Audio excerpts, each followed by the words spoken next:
Oh! Oh, hello.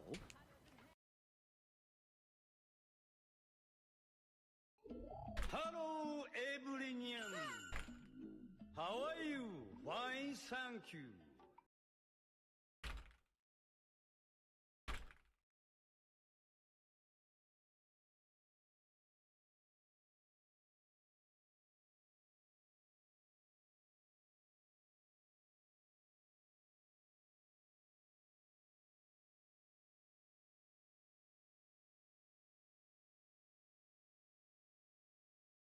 Hello, Gordon.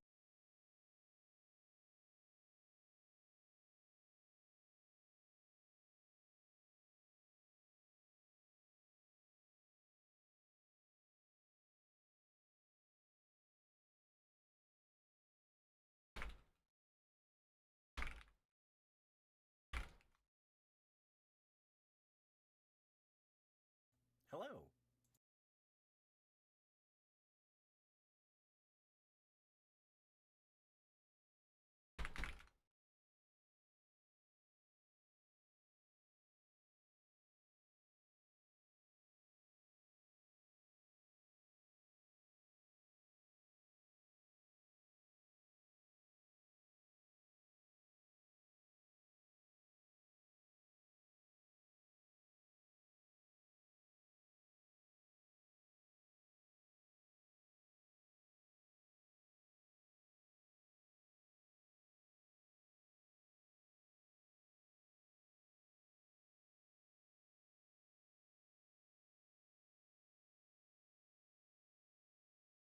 Hello.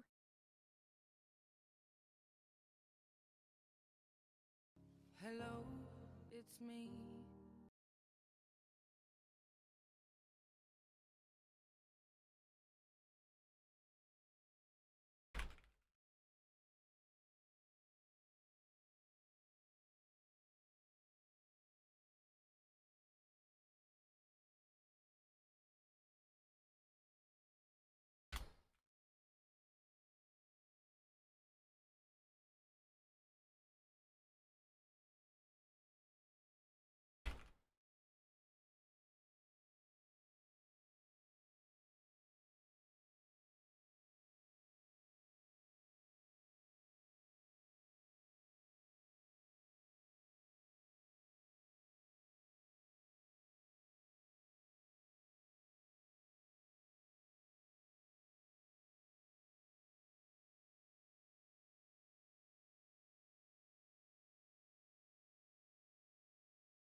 Oh! Oh, hello. Hello there.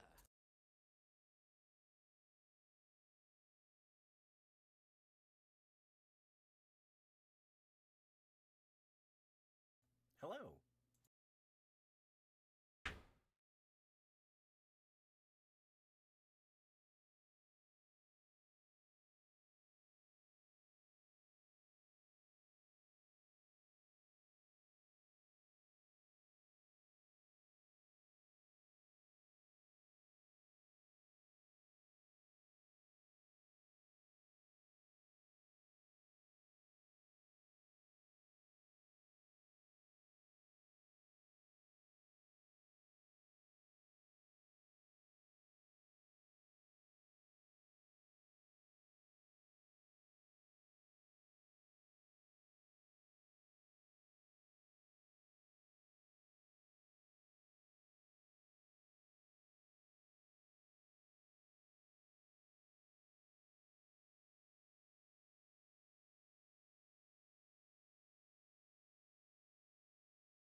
Add Sakai no.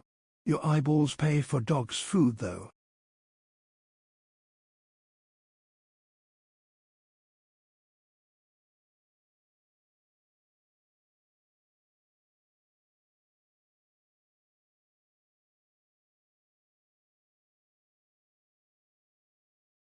Hello. I might have forgotten to hit a second button before I went live, so the audio on the music was really quiet. That's my bad. Hello.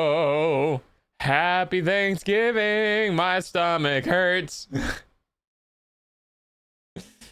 Oh God. I'm good. I'm fucking. Oh, dude, it's been like an hour since I stopped eating, and I'm still feeling it. Oh, how is everyone doing today? I don't know what I'm gonna do today because I'm so full. I don't want to think. Hi, Dodge. I thought you would have skipped for Thanksgiving. No, I don't skip any holidays. As a matter of fact, even if a holiday lands on my day off, chances are I'll actually stream the holiday and take the following day off.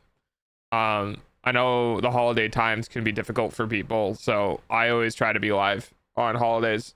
My birthday's included, you know, all sorts of shit. Cause it doesn't inconvenience me that much, and it can be helpful for others, so we do it. Let's go. The stream is my family. I was kidding. I did a bunch of work yesterday. I cooked the mashed potatoes and the butternut squash yesterday for my mom, and then today she did the turkey, the stuffing, the gravy, and like the rolls. But the rolls were just baked stuff. Like, it was all the easy stuff because I didn't want her to do because of her back. I didn't want her to do a lot.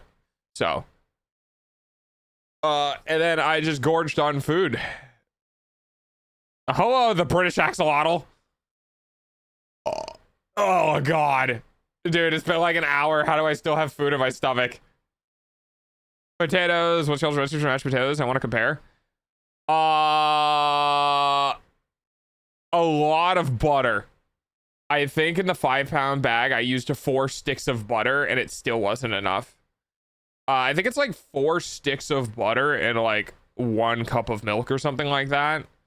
And then I put garlic powder, onion powder, and oregano, and a butt ton of salt. Well, air quotes, butt ton of salt. Only 4? I don't know. Honestly, I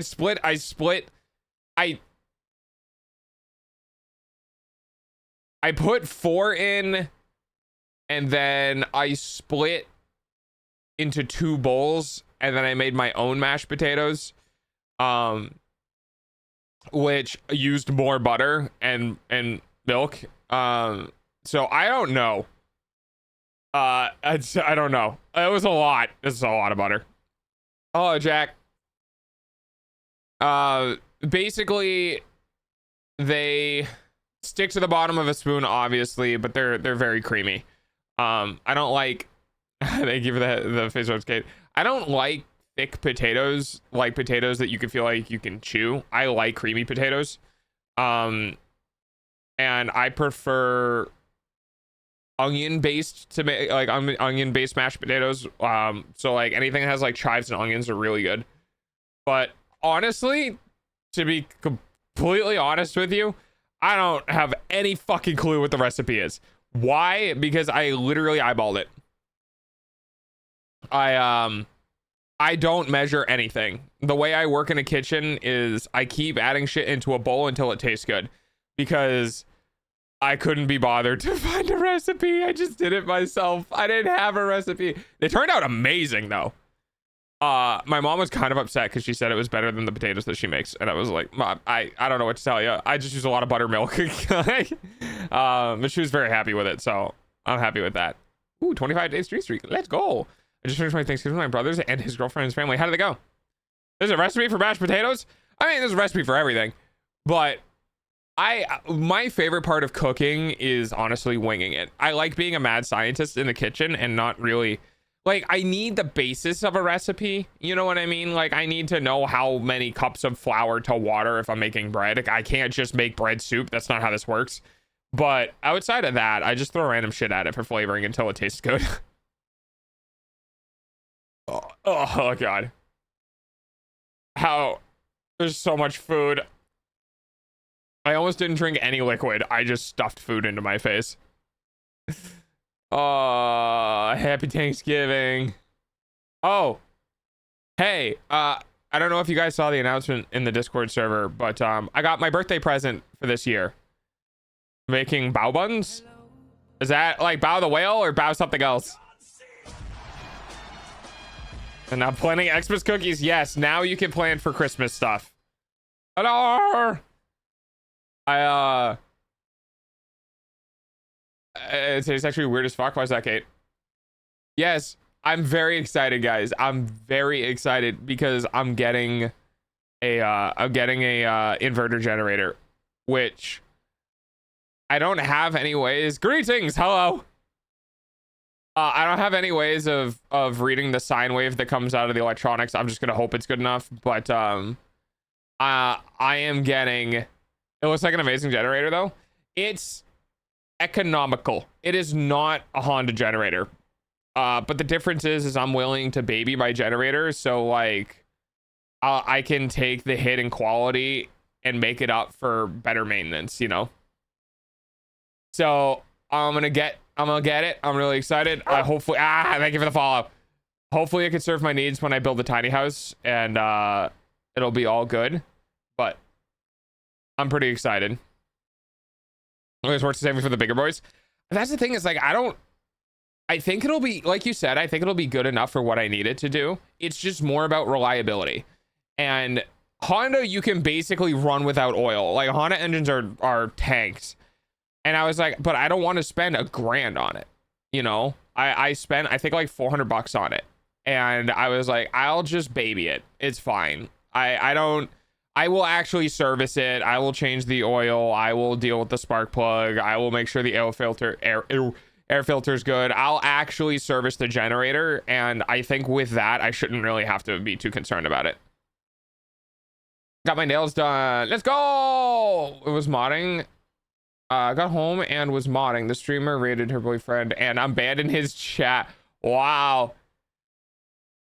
That's crazy. I remember, you want to hear another fun one? I had this on Twitter. So for those plushie, a plushie puppy, for those who don't know, who's one of my friends who pops around in the chat sometimes. She linked me to somebody who she commissioned, who was working on a piece for her art. And I sent a message in chat. I was like, oh, hey, I'm one of the,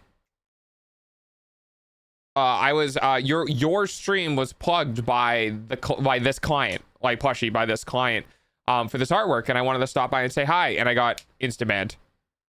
And I was like, all right. Okay, cool. And I told plushie, I was like, yeah, I just got banned for saying hi, and I know the client, and I name dropped you, and I don't know. But I guess I'm banned in the chat now forever. So I hope your commission goes well. And she was so upset. She felt so bad because she doesn't know what happened, but she's also not confrontational. So she didn't really want to get in the middle of the situation. I was like, fuck it, it's whatever. I don't care. But I am so excited. I am so excited for my birthday present this year. I'm so excited. And the reason, so I needed to get in a generator anyway. Right, like I needed to get one for the tiny structure, and I decided that one, it was on a Black Friday sale, yay, so that helped, but also I have the subathon that I need to do this year, right? So if at any time I lose power during the subathon, which by the way is possible, for those who don't know, because I am on a satellite internet, I don't need to worry about power lines, right? Like I don't, like if somebody hits a line and the cable snaps, I don't lose internet access because I'm not beholden to the copper lines on the grid. So literally, I can put the generator outside, hook it up to my PC setup and internet, and I can just stream. And I will be very excited for that. We should get Dr. Do his nails. I can put it down as a subathon goal. I always got more goals to write down if we want more goals. Every time I hear generator, I get Dead by Daylight flashbacks. I'm sorry, Draco. Yeah, I could do my nails on stream if we had a goal. That'd be funny. I don't know what I'd do though, because I've never done it before, but that would, again, that would make it hilarious. So we could do that. Yeah, so I'm really excited. I'm really, really excited. I love generators. I love the concept of turning explosive liquid into electricity. Because it makes my inner engineer happy. So I'm really excited to also try it. I want to break it in. I want to get it working, and just having it at all is such peace of mind, knowing that no matter what happens here, I will never miss another stream. Do you like explosions? Of course I like explosions. I'll never miss another stream unless my computer parts die, right? If I lose power, oh well, I'll just plug the generator in, get a gallon of gas in it, and go. It lasts 9 hours on a gallon and a half at 50% load, something like that. So a gallon and a half, which is what, like 4.5, let's just say $5 rounded up. $5 of gas will get me 9 hours of usage, essentially. At 50% load, I think that's 1,000. So it's 1,000 watt hours. So 1 kilowatt hour times 9. So I can get 9 kilowatt hours of out of a single for $5 I can get 9 kilowatt hours, which is really good. I go to sleep on dog apps. Oh, good night, Dash. Banana time. Banana time. Hello, banana. I smell dog. Yeah, that's me. I'm dog. The only downside is I need to get gas. And for those who know that I can't drive, that's gonna be a little cumbersome because I'm gonna have to take the e-bike to. I'm gonna have to like get a gas backpack, which would be quite funny. I don't know how exactly I would do that, but I'd need to probably get like a 10-gallon backpack that I can just put gas in, or get a cart, like something on the back of the bike. But it'd be easier to just put it in a backpack. I would have to figure out. I haven't looked into it at all, but I have to figure it out. Would you like me to do an airdrop on your location? No, it's fine. I'm good. I got some gas cans coming in. I'm gonna fill them up and put some stay ball in them. And you're redneck. You got this. Northern redneck. Yeah, I'll figure something out. I'll get like 10 gallons of gas, and I'll put some stay ball in it. I'll mix it in, and then I'll pour that into the generator, and I'll be good as long as it's nice and sealed up. And it doesn't oxidize. And if I do it in winter while the relative humidity is low, that'll keep water out of the container, and yeah, it'll be good for a while. You can saddlebags for things for the larger items. I do have saddlebags. I do, but the problem is that the saddlebags, like maybe 2 gallons in each bag or so. Like it is possible, but it's more about finding the right things that fit, I think. It's definitely possible. Yeah, it's definitely possible, but they're not big. That's the main problem. I think they're like 12 by 6 or like 24 by 6. So they're relatively narrow. Oh no, there might be like 10 by 20, 10 by 30 or something like that. Sorry, math and numbers in my brain. So it's more about the quantity that I would need. If I get a little thing that I can pull behind the e-bike, I can chuck a bunch of, I could chuck like 10 gallons of gas back there and pull it back. But yeah, it depends. It depends for sure. Yeah. I mean, ideally getting a little trailer to throw on the back of the e-bike would be the best, because then I can, I don't have to worry about like top heaviness, and I can haul a bunch of stuff around. But in where I live, it's kind of tough because you know, you need a really rigid trailer. You basically would need a motorcycle trailer, because the bike can go, you know, over 30 miles an hour. And on the roads that I live on, you know, it's very common that most roads are 50-mile-an-hour plus roads, and that residential roads offshoot from that. You know what I mean? Hi, Mimi.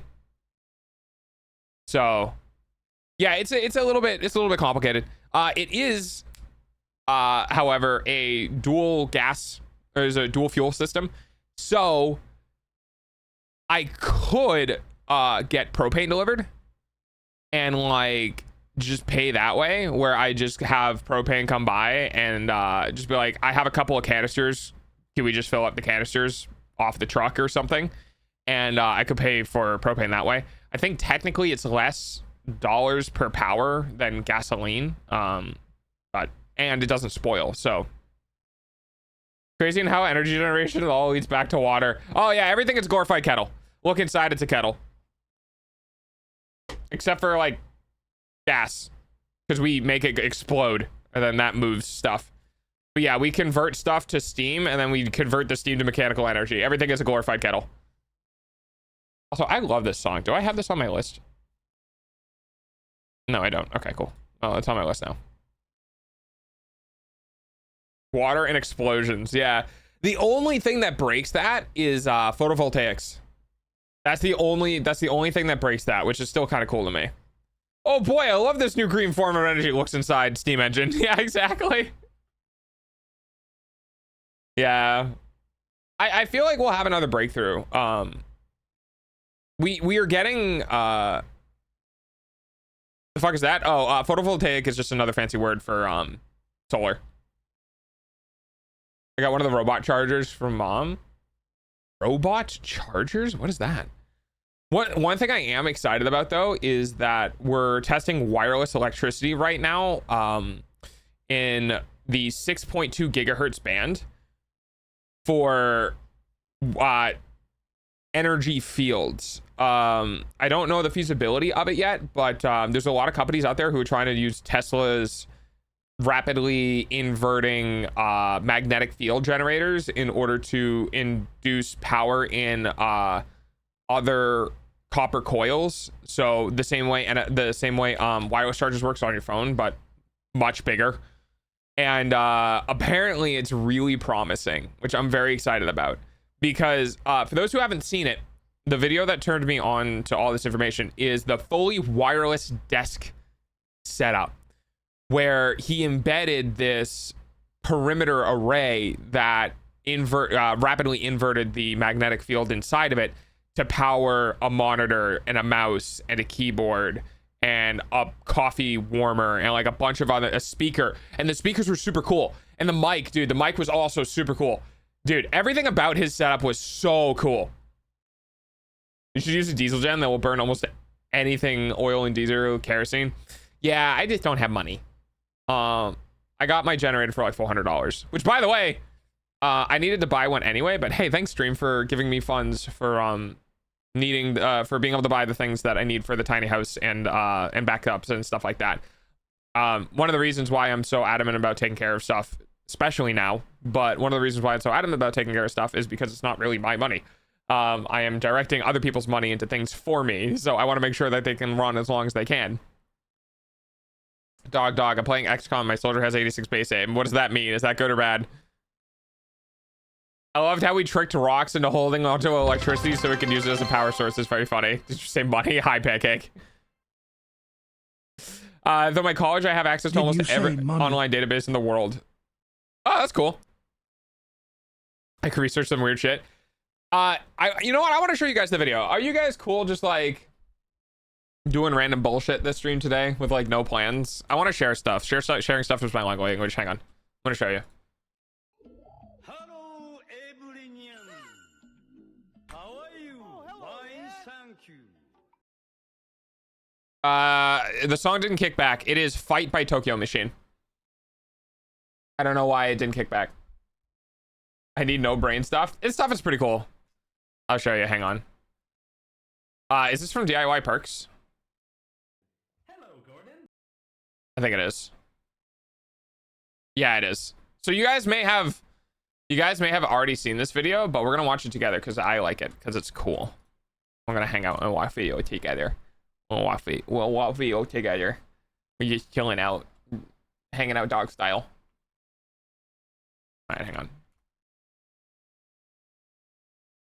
I'm pretty sure I fast forwarded through most of this because my brain couldn't be bothered, but this is really cool. I like cool videos. Yeah. Learning with dog. Through the antennas, I have access to more than the power of torrenting. All right. All right, hang on. I'll turn off music.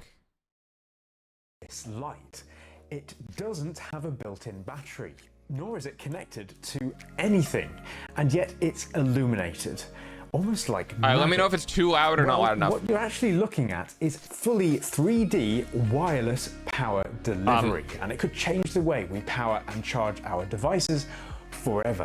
Imagine a world where everything at your desk, your keyboard, speakers, even the monitor, are powered completely wirelessly. Well, no, because I'm gonna need to have to pause this at some point. I don't know why it just decided I wasn't allowed to pause it. That sounds good. Okay. Check out this. Okay, perfect. Like, no, I need pause functionality on my video player. We're just gonna do 4K for the maximum bitrate so you guys can enjoy it. All right. Check out this light. It doesn't have a built-in battery, nor is it connected to anything, and yet it's illuminated.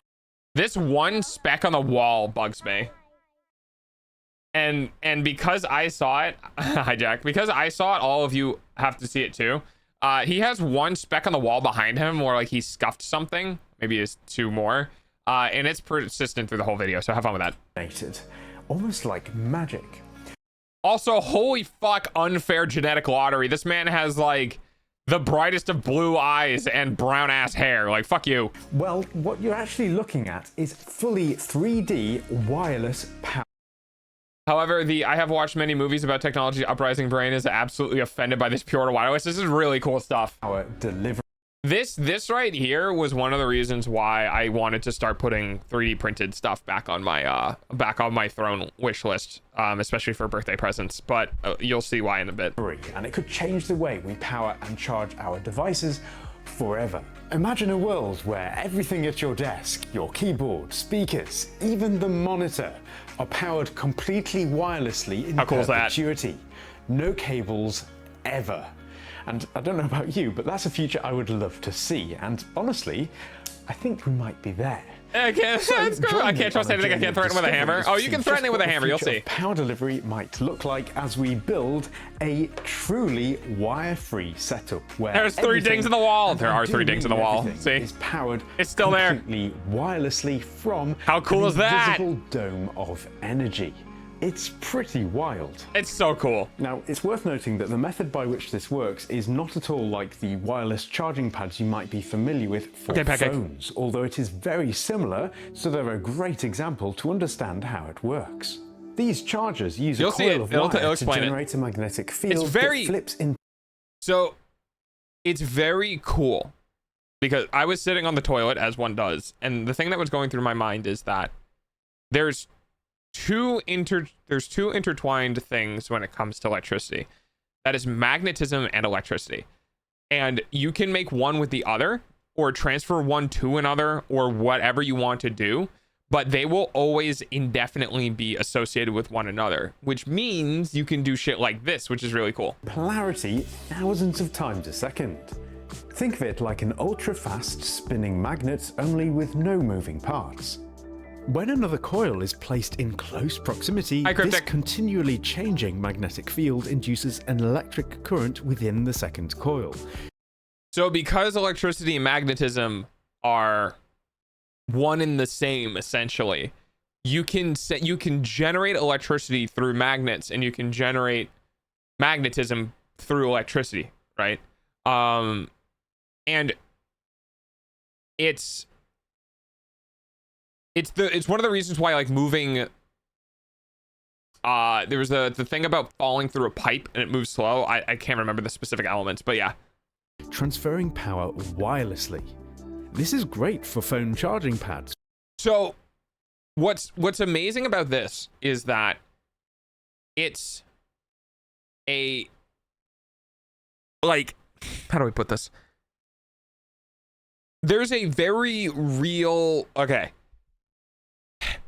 We live in a particular environment, okay? The environment we live in and the environment energy lives in are not the same, but can overlap. And what I mean by this is that magnetism is a real thing that we just can't see, and we can also move through, right? Light is another one. You can't see light, but that's only because of our eyes, right? We have receptors for that, and then we can move through it. So what's really cool about this is the fact that magnetism doesn't really get interfered by many things. Like, magnetism will go through objects just fine, i.e. the planet, where the phone can be positioned precisely on top, but as it requires almost direct contact in order to work, its use cases are somewhat.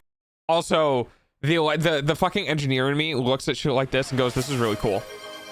Oh, and thanks for the gift of sub, banana.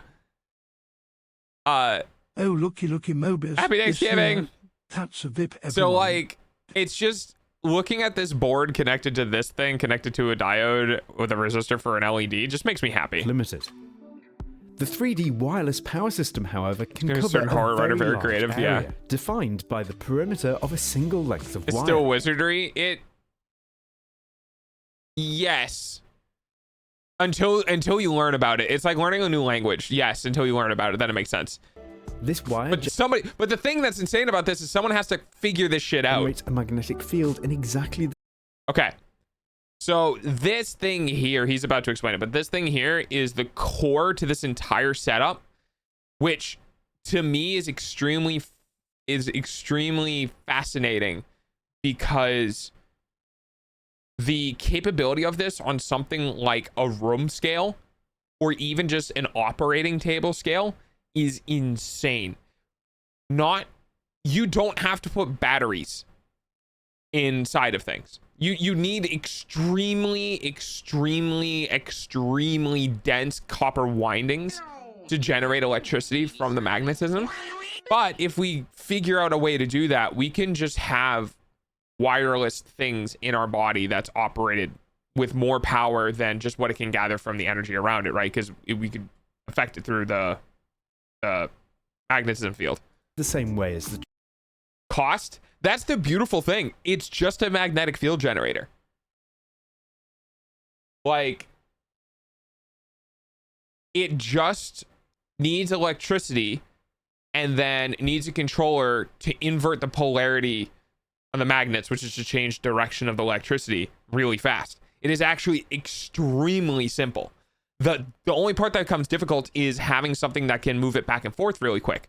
But we have CPUs that operate on the billions of times per second. So charging pad, only it flips its polarity significantly more rapidly. Millions of times per second rather than thousands. Happy Thanksgiving. The technology also relies on being precisely tuned to resonate at this transmission frequency, allowing power to be efficiently transferred to devices anywhere within the power dome at tightly controlled power levels to make it safe for general use. It's wireless power that just works. So basically, oh my god, fucking flashbang. So basically what this thing is doing is it's making a dome of a magnetic field. And within that magnetic field, it's flipping the polarities really fast. And by flipping the polarities really fast, you're essentially doing what a microwave does, right? Where you have energy. If you're standing still and an energy passes through you, it drops, goes up, goes down, goes up. And the action of flipping, the action of the energy inverting is imparted into electricity. So the faster you can invert it, or the bigger the amplification, the bigger the wave, basically the stronger it is, the more energy can be transferred wirelessly. Now, the problem with this is that it's still, yes, and that is kind of it. This is a Nikola Tesla thing. The only concern we have with this type of technology is the same type of concerns we have with any type of technology, in that human beings, thankfully, are non-magnetic for the most part, right? And because we're non-magnetic, it means it doesn't affect us. But if we had any, but we do have iron in our body. Hi, Magneto. So at some degree, on some point, at some scale of severity, we have to pull back on the magnetic flipping because it might start affecting us. But I don't think we know when that is or how much power that is. Particular unit. We got to build a giant ring in space around the equator that does this. It'll be fine. Yeah, I mean, I would be very interested in seeing how rapidly flipping a giant magnetic field would affect Earth's magnetic field.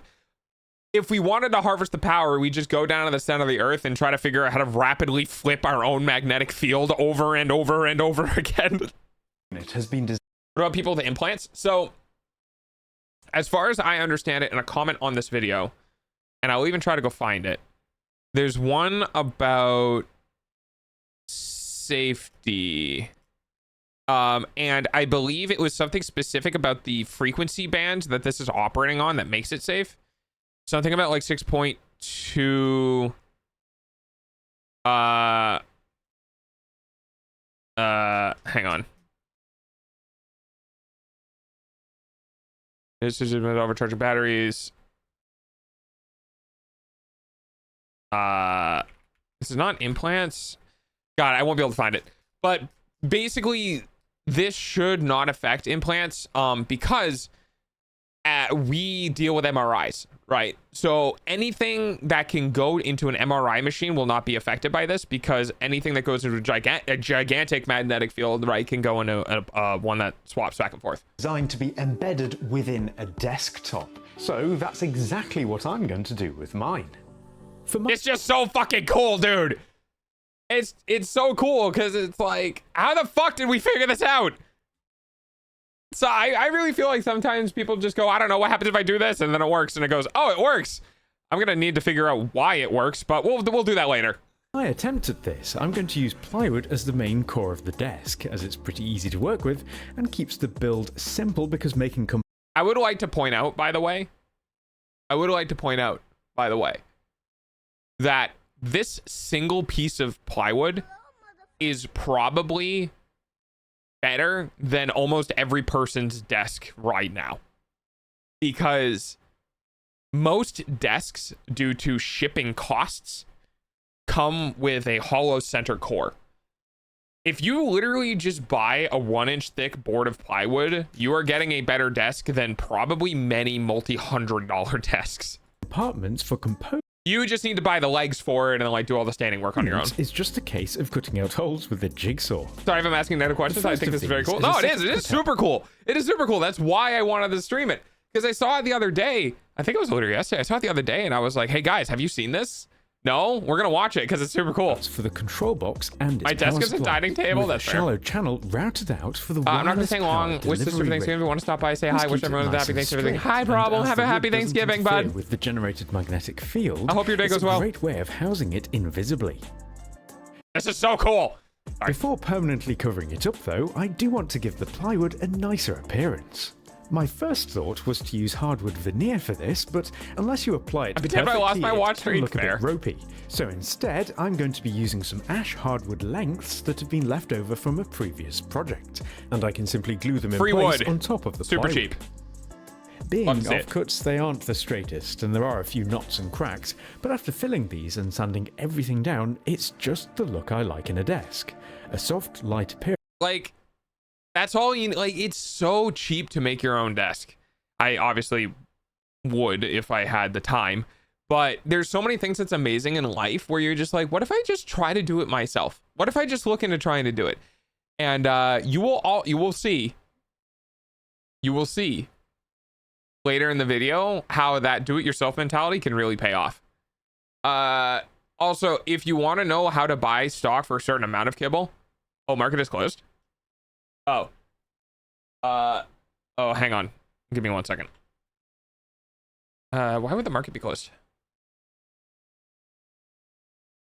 I don't know. I'll run it again. Oh,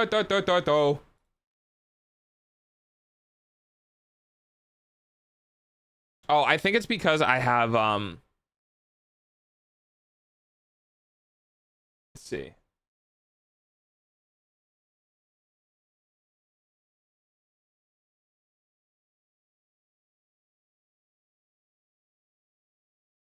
Oh yeah, I will need to keep that in mind.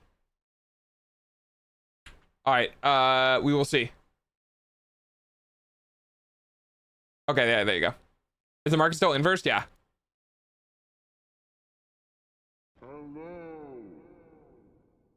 By the way, if you ever want to buy for a certain amount of kibble, you can do stock buy for. So if you don't want to math out how much stock you can afford, you can do a buy for amount and then just punch in how much kibble you want to do. With some rustic texture to be reminded that the wood is in fact real. I'll give it an oil to finish the surface off in a minute, but before that, there's more to do underneath. You see, making a completely wire-free computer desk would be pretty pointless if I still had a computer and all of its associated wires causing chaos around it. So my plan is to hide the computer within the desk. Thanks to the plywood building method, this is incredibly easy for me to do. So many cables! Oh, give it some time. Is an additional layer with some more cutouts, mostly for wires, but there's also space for a little bi-directional. So you do need kind of like two things of plywood, which does make it kind of thick. Directional cooling. Oh, can I have a refund? I didn't know you flipped it. No. To push air over the power kibble is a lie. Supplies, as they would likely overheat otherwise, what with them being about to be boxed in. Also, I did publicize it the day that I flipped it. I didn't hide that from people. I told people the day that I did it. To one side, thick boy. It is thick. An area completely this is the part that's also pretty cool. This is for the computer itself. Yes, it's very small, and that's because I'll be using a framework mainboard, which is a full computer system. Dude, framework is so cool. He has. Is that? Oh, it's so dim memory. Okay. He's got a terabyte of storage on this thing. Built into a single board. This is so cool, dude. Like the point in technology that we've gotten to be able to manufacture things like this. These are really and just be like, for upgradable and yeah, I'm just gonna stick this in a desk. Repairable laptops, but they can be spec'd to be pretty powerful, and thanks to their incredibly thin form factor, they're perfect for building into projects like this. And kibble system is dead now, I guess. That was the you don't know that. Desk PC I've ever built. That's why we're doing it. It's a test. Port access, I've added some holes. Hey, doing dog? I'm doing good. How you doing, Fen? Wood. But other than that, there won't be any real indication that there's a PC inside here. It's pretty thick. I don't think it's like unreasonable though. At this point, you know what I mean? It's got a whole computer in it. I think that's a pretty reasonable. It's gonna be heavy as shit though. Here at all, especially once it's closed up with a bottom panel. The more you buy, the lower it gets. A USB hub to yeah, that's why you commit to it. The bottom here. If you buy it at mid and it goes lower, you go, okay, I'll just still wait for it to go up. Or you wait for other people to sell. For connectivity, but as it's a bit of a bulky one, I may swap it out for a slimline version at a later date. Cooling and ventilation. So yeah, so we kind of did pass over this. So built into a single board using the thing that's really cool is he's using a bidirectional fan over here to cool things, and I don't know if he covered this up or not. Thin form. That would be port access. Real indication that there's a piece on the inside here. At all. So he didn't. So actually, the whole thing underneath is completely open air, and because it's going to be upside down, it'll prevent dust from accumulating in the components. It's probably better air cooled than some people's actual computers. Especially once it's closed up with a bottom panel. Now I am mounting a USB hub to the bottom here. You lose whatever's between streams. Was it 10%? Yeah, so you lose 10% of your stock between streams. If you buy in, you wait an hour, and then you have 3 hours of stock movement afterwards. For connectivity, but as it's a bit of a bulky one, I may swap it out for a slimline version at a later date. Oh, that's cool. So everything is protected. I don't know how I feel about this foam. Personally, I probably would have just left it open. It does clean it up though. Indication that there's a PC inside here at all, especially once it's closed up with a bottom panel. Now I am mounting a USB hub to the bottom here for connectivity, but as it's a bit of a bulky one, I may swap it out for a slimline version. That's a hub? What the? Dude, that's not a hub, that's a fucking brick! At a later date. Anyway, to keep with the rustic appearance, I'm going with some aged iron effect hairpin legs, which match it quite well and give it plenty of support. It's not going to go up in those 3 hours? I'm not gonna say anything. I'm gonna let you guys figure it out. They also help to hide I can't say anything because I'm the developer and I don't want to push people in any specific directions because of the stuff that I know. the mains power cable, which feeds not only the internal PC, I was wondering why I was cooking pea. but Oh, also the wireless power ring. Now, one of the best advantages of having used real hardwood lengths to encase the desk in is that This they is can really be cool. sanded down to make the corners it rounded. looks so good. Which looks not only quite smart, but again emphasizes that it is real wood, as this kind of grain wouldn't be visible on veneer. I won't be here for too long. Now, I'm a exhausted. raw wood surface What'd you would get up stain to? easily, even just with water. What a So stupid to choice on protect it, legs. I'm adding a few coats of raw effect Osmo oil, which has Yeah. a pigment in it to Cheap prevent legs, though. the wood from darkening too much after application. This is my favourite way of finishing ash, as it keeps it light and modern looking.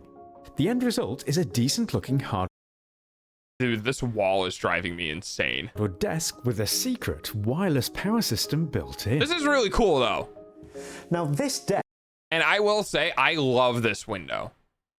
And I might even, I don't think I'm gonna steal this for my own home build, but I love this bar window right here to like let light in without being the fucking gigantic blinding window in the is wall. actually only one aspect of this project. We still need to build the various devices that are going to Gonna be haul it powered to hide the cord even more? Yeah, you wirelessly could. from it to make hopefully the So this is where ultimate things get true really wireless cool. PC setup. And to So that do was this, just I like think the first thing the we ought to taster. do is check out the receiving There we go. rings to see just what kind of power we have to play with. Unsurprisingly, the larger these rings are, the more power they can capture from the magnetic field, up to 10 watts with the larger rings. 24 volts at what? Or 2/5 of an amp, This is or 4/5 of an amp at 12 volts. quite a bit of power, Or considering power that it's conversion. being received wirelessly. So, before we start making the different PC I went to France and Germany today. France for a buffet for 25 bucks. I was super full and went to Germany. What the fuck is a 2/5? Well, it's basically 4 out of 10. It goes down to 2/5.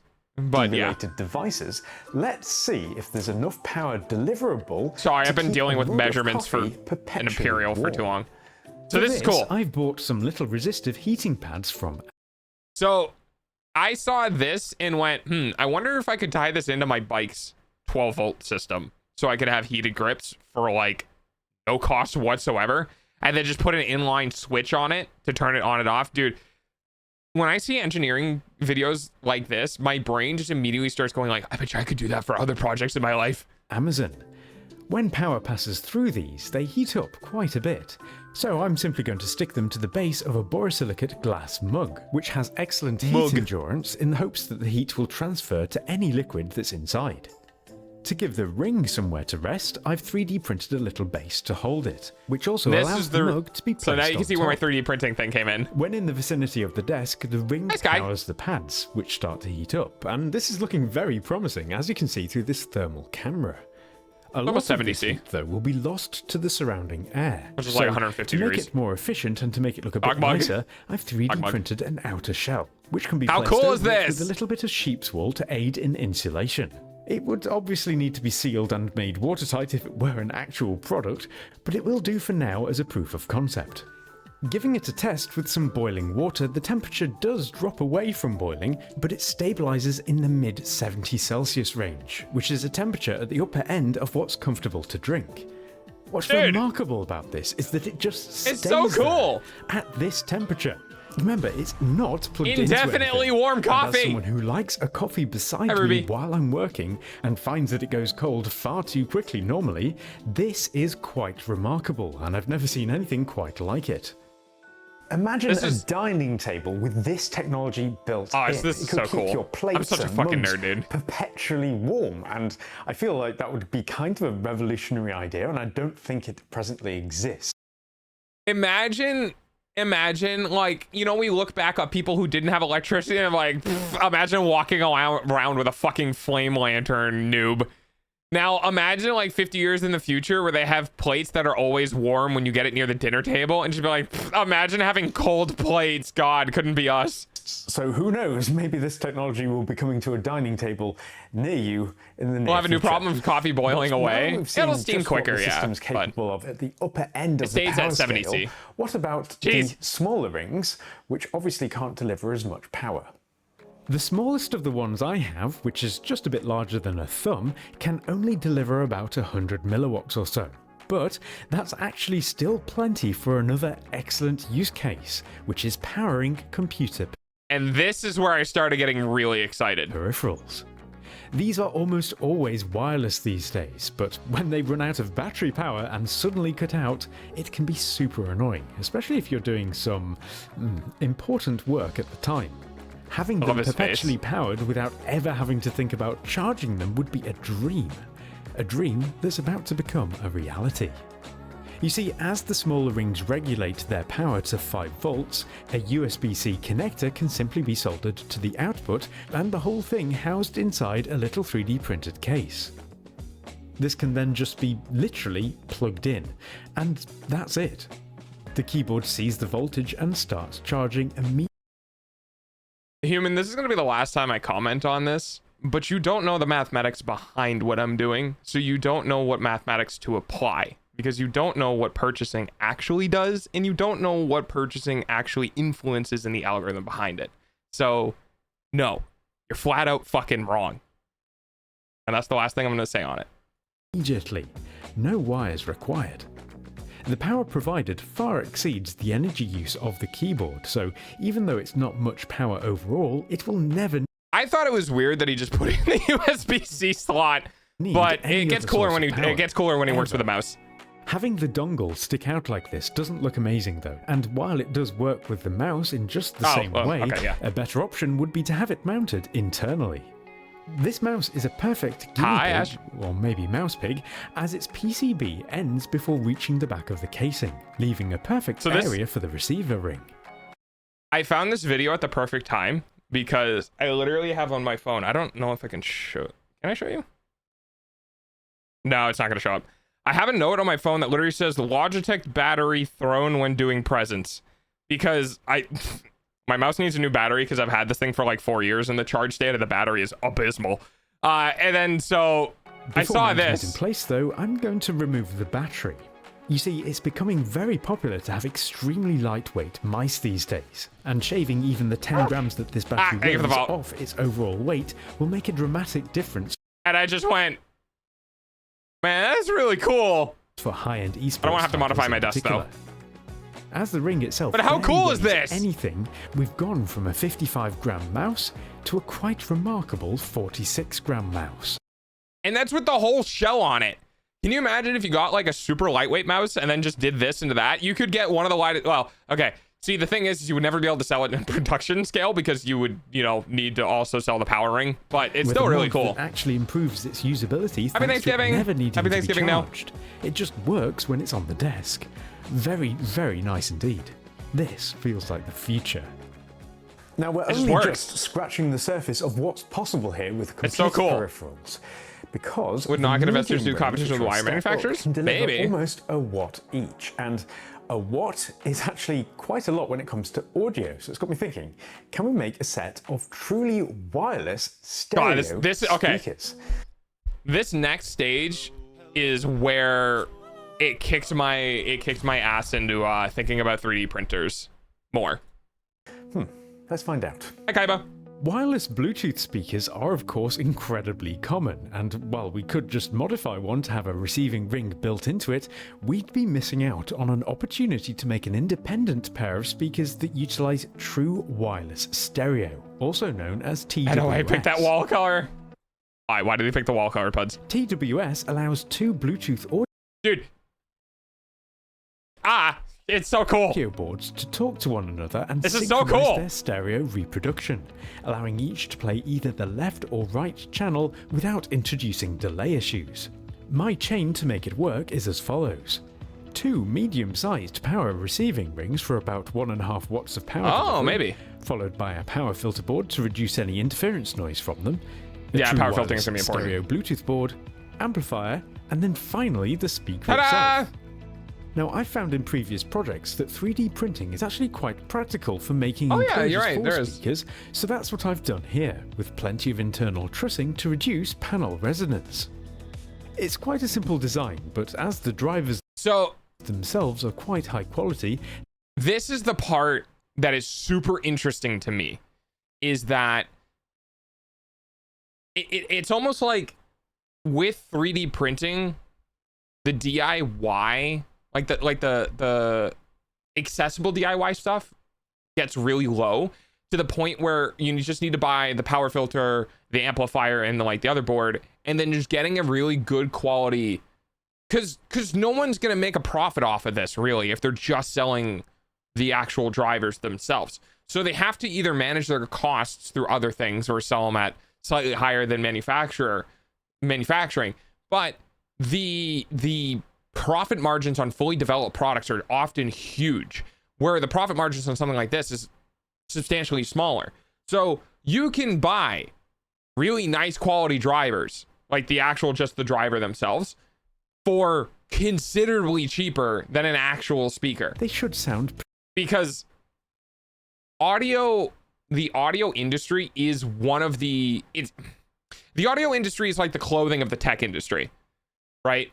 Like, the actual cost to manufacture speakers is not that high, but they sell them at an insane price. Now, there's a technology behind speakers and stuff like that. That's true. But the actual production, the bill of materials for speakers is not high. And they make a shit ton of money.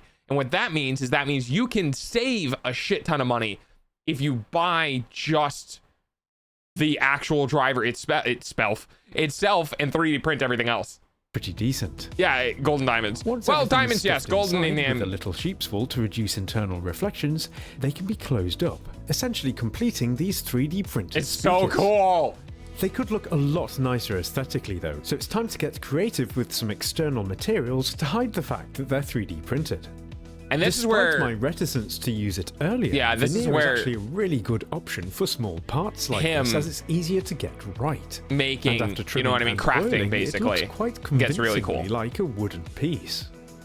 The sides also been more though, degraded still over the years remain very to have more obviously repeat 3D buying. printed, so to hide these as well, we can use an equally simple but effective technique: textured Fabric. vinyl wallpaper. This Oh, can yeah, simply be textured, stuck sorry. around the perimeter, and it's just remarkable looks like fabric. what kind of difference it makes. Yeah, it looks so good. Now, being over And that's the biggest thing about 3D printing that turns a lot of people off, is just the appearance of the 3D print, because you have like all the layer lines and stuff. But the treatment process after doing 3D prints, you can make things look actually so fucking good and bespoke. You really can. shaped, they don't stand up very well on their own. So the plan is to screw on some speaker spikes, which, along with some edging trim, finish off the speakers beautifully. For such Dude, it simple looks speakers, they amazing. do look quite nice. But how do they sound? Well, placing them within the power dome, they immediately connect to one another and the PC, and sound decent for their size.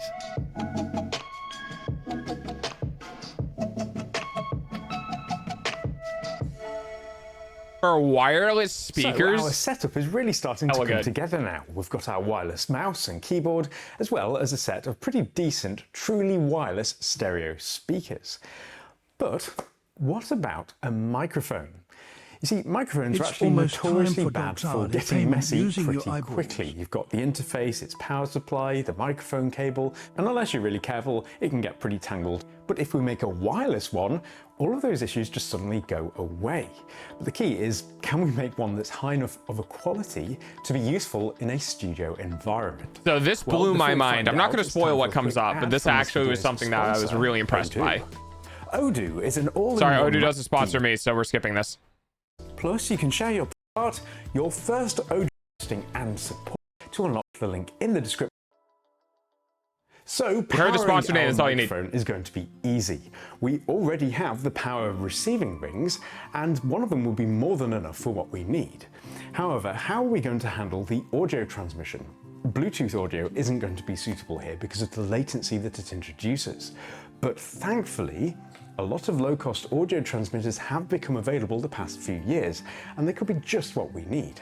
These use a direct 2.4 gigahertz I love that every fucking audio transmitter has just used this style. DJI, Rode, fucking just everyone is just like, yeah, we're just gonna do a black box that's this big by this big by this deep. Connection, so don't exhibit any delay or sync issues, unlike Bluetooth-based microphones, and so have great potential for good quality audio. Being cheap, they almost always sound awful though, and this is because they use really bad microphones and preamps, wasting the otherwise good wireless protocol that they use for audio transmission. Thankfully though, these two components are God, you can really hear the noise floor. I'm super sensitive to audio stuff. I have been my entire life.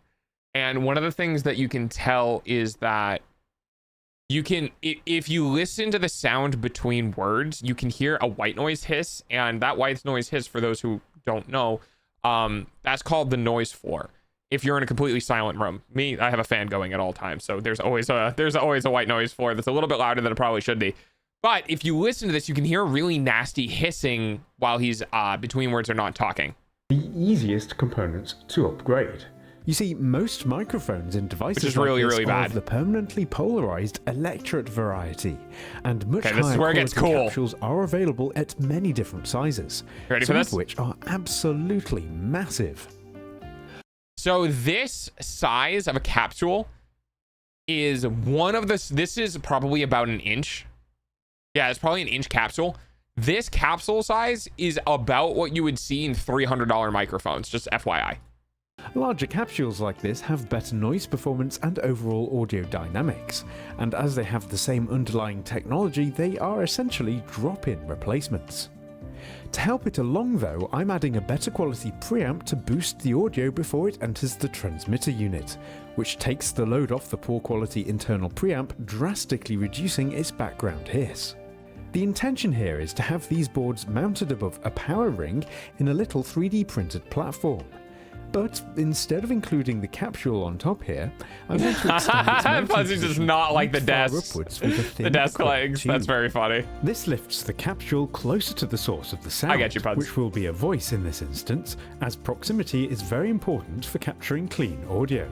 It does pick up a lot of desk and handling noises though, so to fix this I'm going to build a little shock mount Oh, I for hate it. that. What I've come up with for this is a little frame made of 3D printed This parts. is super on which cool, I though. can suspend the capsule with elastic. Dude, this is so The cool. elastic 3D printing is prevents so any cool. vibrations from being able to reach the capsule itself. I mean, you know, granted, And it could be another benefit of the tilted frame for it better, is that but it can double yes. as a plosive shield to protect the microphone capsule from any distortion caused by talking too closely It's to so it. cool. It's so elegant and It's simple. somewhat unusual looking for a microphone, but it is extremely practical.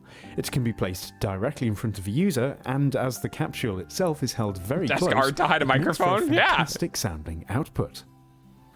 So, it certainly looks the part, but how does it sound? Well, this entire segment has actually been narrated on it, and you can be Right. the judge of its quality versus How the other cool is segments, that? which were Dude, that capsule is probably like 20 or 30 bucks. Hang on. I'm gonna go look it up. I don't want to lie. Hang on one second. So 1-inch polarized audio capsule. It's a permanent polarized one. I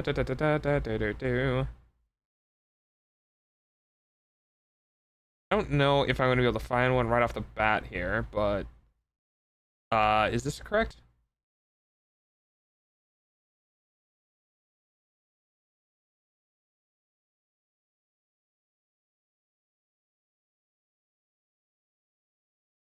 So a super high quality one is like 100 and change.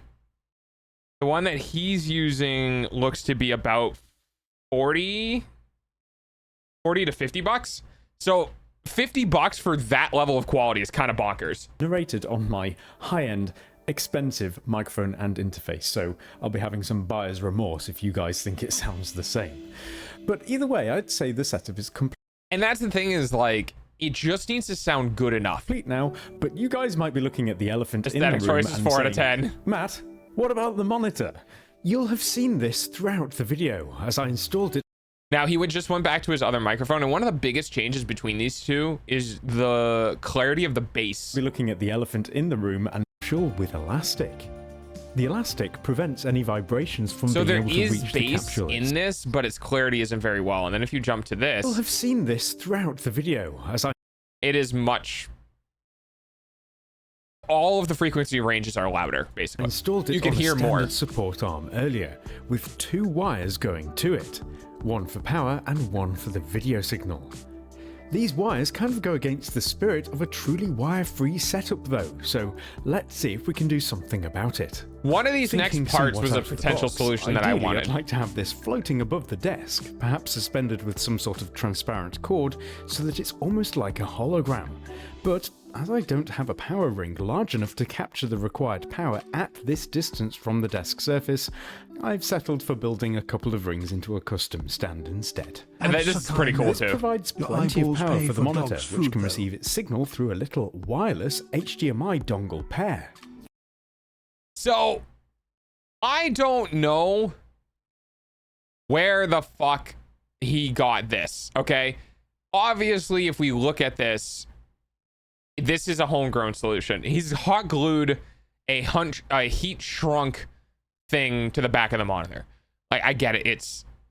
But why is this not a fucking thing? I, for the life of me, tried finding like, you know, somewhat cheap but decent wireless HDMI transmitters and couldn't fucking find a single thing. The other end of which goes into the computer so it can receive its signal over the air. It's very cool. It has to be awful to adjust. To have There cables is no be positioned adjust. anywhere on the It is it. desk without any wires at all. But as I do really want to make it floating one day, I will keep experimenting and release a YouTube short on it if I get it working. But for now, the truly wireless desk setup It is complete. so cool. Everything here, the speakers, microphone, even the heated mug, they never need I any love the other heated sorts mugs of so much. power. They just work elegantly, wirelessly. Now this is a clean setup. One major downside of this system though is that it's actually really difficult to integrate some devices with it. The most major one, I think, being smartphones. You see, sufficiently dense PCBs prevent the receiving rings from being able Yeah. to collect power from the magnetic field. Yeah, if the it's not magnetic possible field to gets simply mount broken one to by- the back of a that's phone. fair. It would need quite a bit of development to By metal. integrate one properly. You could totally make a phone case though that holds them far enough away. This is really cool. And with some of the larger rings, you could get pretty decent charging rates when the case is open on a desk like this. It's not a Another lot, thing to but note it's is that something. while the efficiency is overall pretty good, there is about a 10-watt base power load, so So what was really funny about this was he was like, what else do I do? And my brain went, you make a wireless charger for your wireless charger. So basically what you would do, and this would be a huge loss in power transmission, but you would make a base where you put one of these bigger rings, right? And then you would take that base and you'd run it into a normal like wireless charging pad that you could put your phone on. So what you could do is you could essentially take the wireless charging pad and move it anywhere on the desk and then put your phone on top of that. And no matter where you moved it, it would still wirelessly charge your phone. That would be a funny way to daisy chain it. It would be. It would be. Because he's right. Like, there's no good way, if your phone's going to block out the magnetic signal, there's no really good way of doing it. But if you make something that doesn't block it out and then you put the phone on top of that, maybe. from the magnetic field. I don't know. I don't know if it would actually work because then you'd still have the phone on top of it. So, like, if it's coming from the bottom, it would work. But I don't know. The if you're powering just a keyboard and mouse, it would be somewhat wasteful. I'm sure that this could be tuned down to match specific use cases though, so it would be cool to see some kind of universal desk mat, for example, that provides power to peripherals using this technology. Yeah, there you With go. that all said, what would you like to see wirelessly powered? It's not the Even same if it's thing. super niche and Definitely far removed possible. from the items that I've introduced in this video. The reason why I ask is because although the wireless power unit isn't available for widespread purchase just yet, it is I wanna know- available as an evaluation kit, which is I want to know how much it's going to cost. technically what That's mine what I is. wanna know. And if you He's a have bleeding killer fae. idea He's a that you'd witch. like to prototype, you should be able to purchase one from the company if you send them an email. I've placed a link That's in right, the description email, with kids. more information, as well as a forum thread if you'd like to share your own ideas and download the individual files for all of the items that we've built in this video, some of which you could easily integrate into being USB powered if you wanted to. So I hope you've enjoyed seeing what... So that's it. That's the end of the video. I wanted to share that because it's just really cool. It's just really cool. Like, I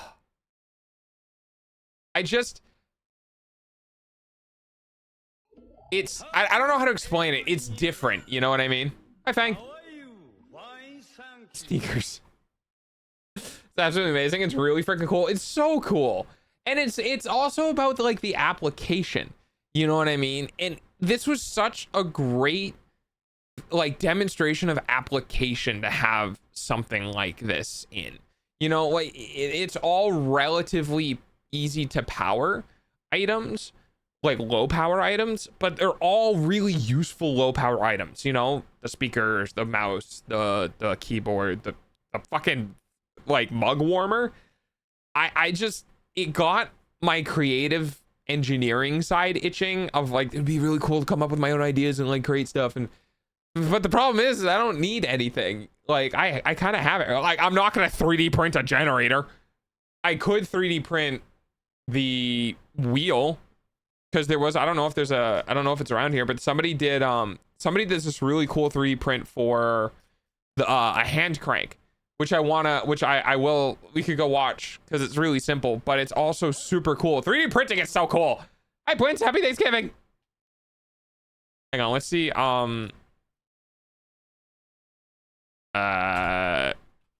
It's probably gonna show up at the top because it was really recent. Yeah, here we go. Oh, it was 2 years ago. Never mind.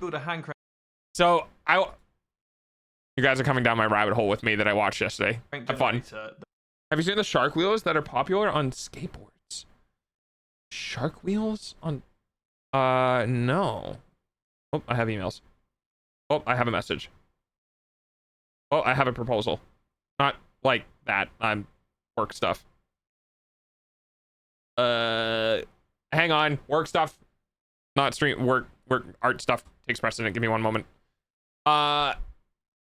They are cube based. That's a lot of grip. Yeah, I'm not familiar. Thank you for the super love, by the way. I'm not familiar. I'll take a look though in just a moment. Let me go confirm. Hang on one moment.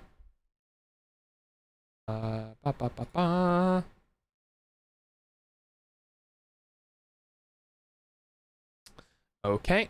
I have a proposal. I have to pay for art. It is how much? 150 USD. All right. Art.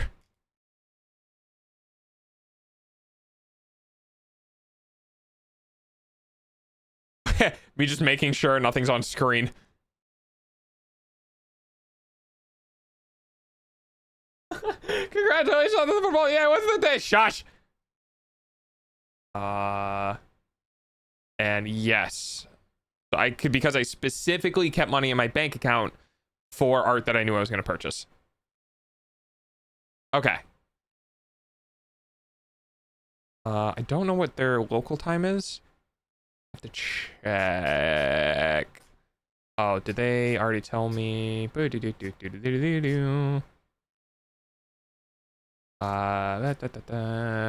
+2. Okay. So they are early in the AM. All right.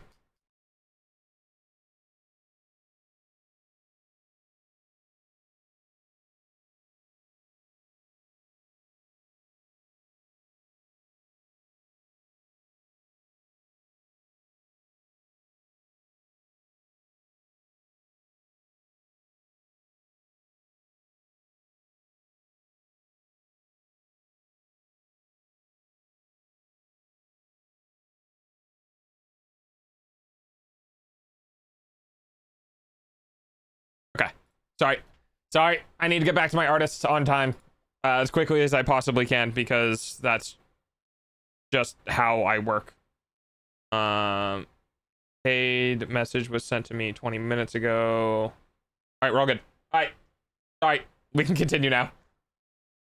Back to the Hawaiian rolls. The Hawaiian rolls. That can be used to produce electricity anywhere to either charge my phone, power a light, or Shark an wheels. upcoming Okay. project that requires one. There are many hand crank generators available online, and I've previously tested one for charging my phone.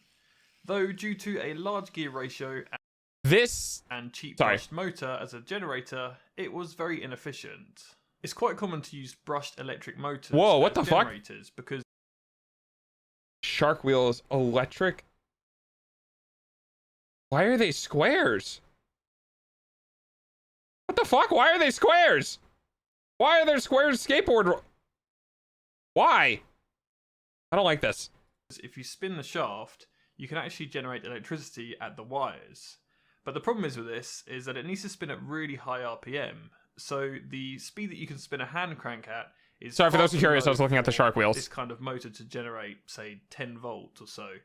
So we need a huge gear ratio to convert. Can you guys understand why I ended up getting the generator today? I may have been on an electrical kick for the last while.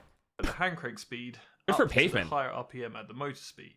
I mean, yeah, I believe it. Alternatively, we can build Oh, our weird. own alternator. Very weird. I've done this in the past when I built a flywheel battery, which used an axial flux alternator to generate electricity. This worked by spinning 2 plates of magnets either side of some copper coils. Each magnet... I think my favorite thing about this is it removes the friction between the spinning flywheel and everything else by having it on a magnetic field. Well, it reduces it as much as you can. Is mounted with alternating poles, so one has its north pole facing the camera and the next has its south pole facing the camera. So when placing a coil next to the magnets and spinning them, the magnetic field changes, creating a current with fucking magnets. And because of the alternating magnet Why do we poles, keep having we're back on magnets? I told you, electricity and magnetism are inseparable. Cannot be separated. I have words good. This magnet will produce a current in this direction, and the other magnet will produce it in the opposite direction. And the then direction it of the flips. current flow will alternate as the magnets spin. Look, guys. So let's replicate. We have, what is it called? Alternating current.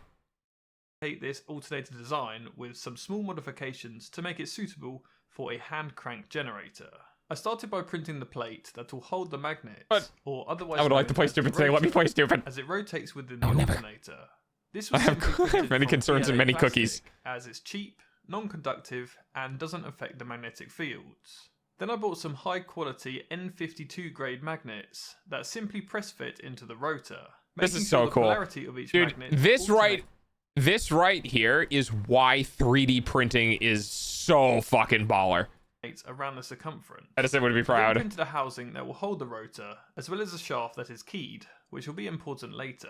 Then I printed the mount for the stator, or the stationary portion of the alternator, which will eventually hold the coils in position.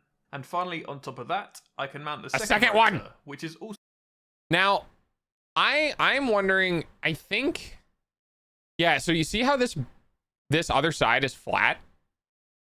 I wonder if you could put a second magnet on the other side to increase the magnetic field. I don't know if you would be able to, but hold the coils in position. Curious. And finally, on top of that, Edison favored AC and Tesla was DC. Oh God, Tesla coils are DC. I think that's right. Yeah, I think Tesla and Tesla coils are DC. They're brushed current. Rotor, which is also keyed to keep it spinning at the same rate as the first rotor on the other side. Now I need to make the coils that will be sandwiched between the two. At first, I used this 0.8mm and now... Okay. So this is the part that makes me very intrigued. Is that how thin can we get copper wire? I know we can get copper wire like down to like hair strands. And the more thin, but the thinner you get the copper windings, the longer like copper windings you can get. Because it's something about the length, the total distance of copper, not the amount of copper, which is just like very interesting to me. And I wish I knew why, but I didn't go to school at all. I didn't go to college. I didn't go to school for electrical engineering. I wish I knew why, but essentially if you can get a really long line of copper, you can get it to be even stronger. And I wonder how small, like what's the loss, basically. Like if you get it to go really thin, thank you for the face wipes. If you get it to go really thin, like if you shrink it in half, what's the loss of increase? Like, cause you can't have infinite. You know what I mean? If you have a 1 micron thin copper wire, you're gonna have some loss. I'm just curious what it is. Copper wire.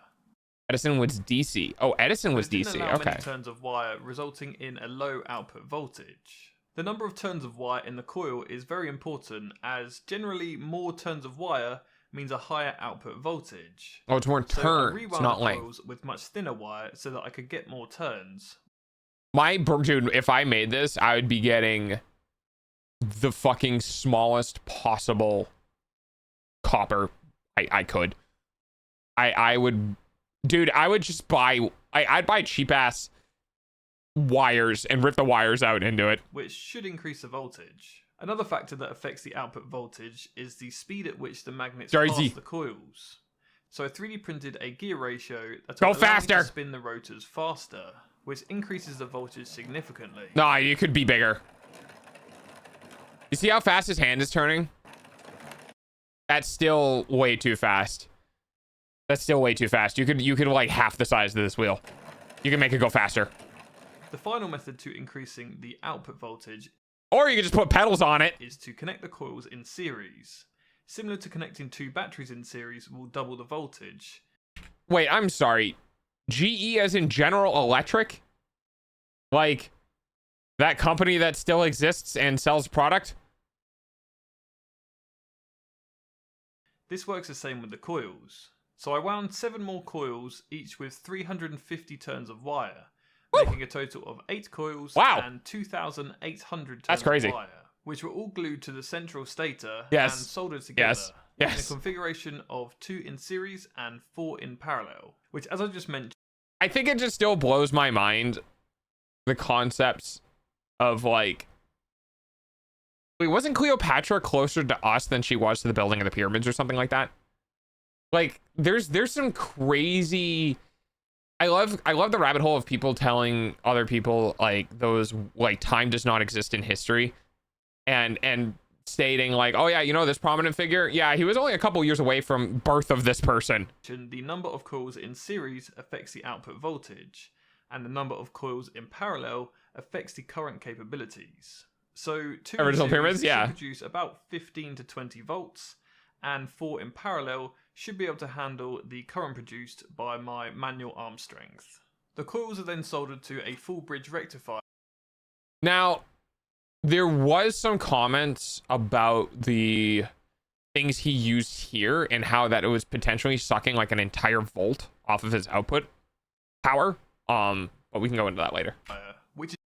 Modern electricity kind of started becoming popular around the early 1910s. So electricity is new. Yes, it is. Hi, problem. It's just 4 diodes that convert the alternator. What's your favorite GE product? I'm partial to the GAL 8 Avenger. Yeah. Yeah. Current, or AC, into direct current, or DC. DC. This works because the diodes this is really cool. Electricity flow through in one direction. So there is a way of physically doing this with contacts, which is like a brushed motor design where as the thing spins, it maintains contact with one side of a completed circle or a split circle, and that the way that those operate, that even alternating current goes to direct current or vice versa, you can get direct current to go to alternating current in some way.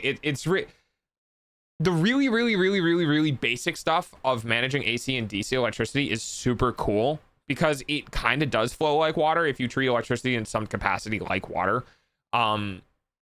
It's really cool to see how things pass. If the coil produces current in the clockwise direction, it will flow from the coil down through this diode. Yes, correct, human. Towards the LED. The ones where if you fire it long enough, it will flow towards the well, at near min speed, you will stall out because of the recoil. Back to the coil, completing the circuit. But if the coil creates current in the anti-clockwise direction, it will flow through this wire to the rectifier, down through this diode, over to the LED, back towards the top of the rectifier, and down through the diode to complete the circuit. So no matter the current direction in the coil, the current direction at the LED, or the output, is always the same.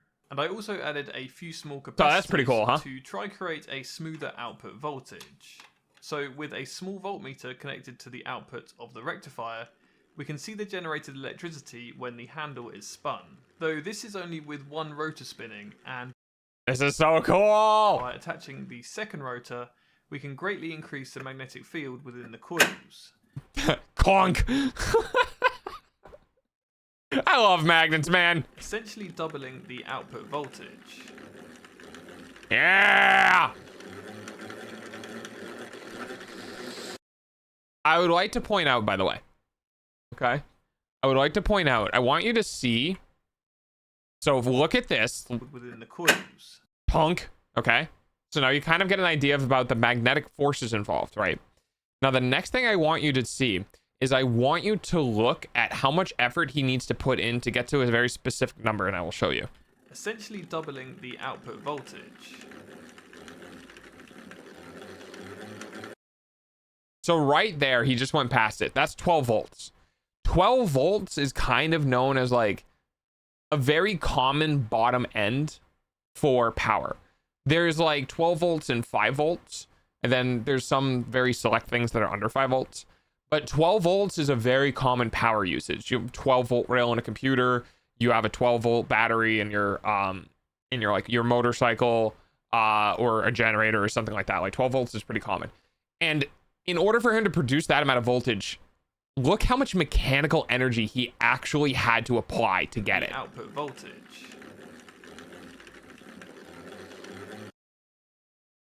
That is quite a lot of mechanical power. And the reason why I think this is so cool, back to a walking jungle gym, I'll be back later, bye problem. The reason why I think this is so cool is because it gives you a very hands-on demonstration of how electricity can interact with the physical world. You'll see it, and you'll see this applied later too. So he's peaking at 16, 17 volts. XT60 connector to Yada, the yada, frame yada. of the generator, which will be used to output the generated power, and attach the other half of the frame to cover up the electronics. And finally, I added a handle to the crank, and there we have it, So what's really cool about this is now I just want to build one into a bicycle and power my batteries for my house. I will feed myself, and myself will then feed the batteries that power my home. 3D printed hand crank generator. So how well does it work? So to test how well the generator works, And this is where it gets cool, because now he's actually going to start demonstrating things. 60 connector to plug into the generator, and then just has some crocodile clips on the other end, so we can Rocky clips. See if it will power any various electronic items. Now do keep in mind, like I said, he's potentially losing an entire volt or light bulbs to the type of but this voltmeter rectifier he's using. by turning it, which is essentially an LED in itself. But what I do have is the brushed electric motor that I showed earlier in the video. So let's see if this runs. This is pretty cool. Through hand power alone. So we'll rip my upload. The crocodile clips onto there, and then spin the generator.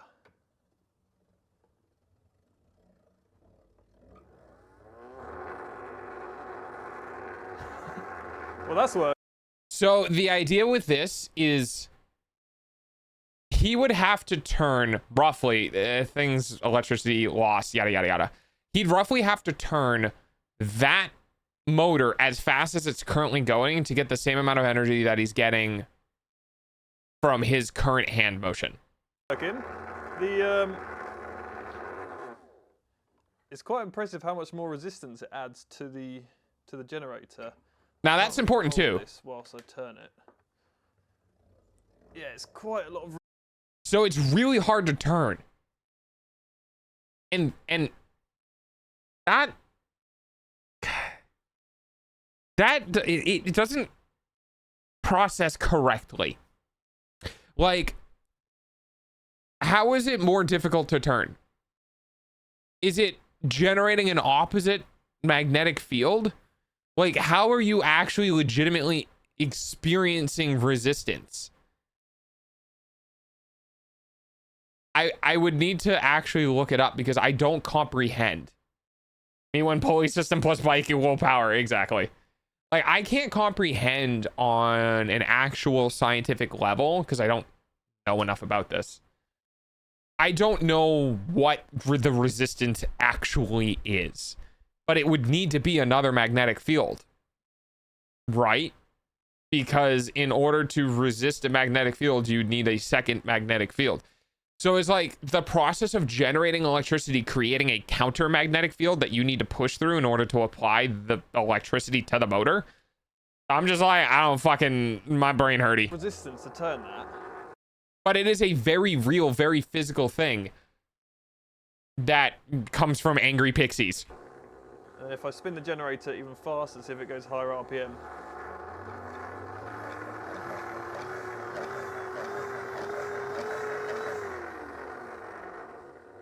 I think so. Yeah, exactly. Right. I don't know. It works really well. So it must be generating quite a lot of power. And it's so small too. You know, like one of the ways that you can integrate a system like this, and they have systems like this in third world countries, is imagine, if you will, okay, you and another dude picking up a, like, I don't know, let's say like 150 kilo / what would that be, like 400-pound rock, right, together, and you just pick it up on a big ass pulley, right, and then you hook it into the pulley and you let it go, and then what it does is it pulls down on a system that's connected to something like this. So while it's being pulled down, it's basically spinning something like this really, really, really, really fucking fast. Now, maybe it's on an unwinding thing or something like that. So the idea is that what you're doing is you're actually using, to a degree, gravity to create power. Because what you actually did was the amount of energy it took for you to lift that rock against gravity to hook it onto the system is the amount of energy you will now get out, roughly, loss. You'll now get out of the system as gravity tries to pull it back to the earth, and it unwinds everything and it runs the spinny bit. Because if you don't want to sit there for hours on end cranking a wheel, you can apply energy into a rock and hook it on a string, and all of the energy you used to pick it up was now stored in that rock against gravity that will then pull down on something and take the energy you just did to pick up. It's basically treating the rock like a big fucking capacitor. When you take all of the energy of picking it up, you're putting all of that energy into the rock, making it a capacitor, a gravity capacitor, putting it on a string, and then letting it fall under resistive load from something like this. Well, now you're just taking all of the energy you did at once, putting it into a rock, letting it go, and now Earth is pulling that back down and drawing essentially the energy you applied into it out. Double system with reversing locks. All you have to do is move the weight from one side to the other and then reverse the lock. Hello, Professor Dog, sir? Well, that's a real thing. Is this gonna be on the final? It's when you want to live in the woods, you come up with creative ideas for generating electricity when you don't have running water for easy aqueducts or the spinny thing for this sort of thing. You figure out how to get electricity from gravity, and that is one of them. And you can essentially increase it, right? So the idea becomes, well, if you can't pick up one 100-pound rock, you can pick up two 50-pound rocks, and then you just daisy chain. So just because you can't put the energy out immediately doesn't mean you can't put the energy out. You can essentially pick up a bunch of rocks, put them all on the wires, and then let them drop.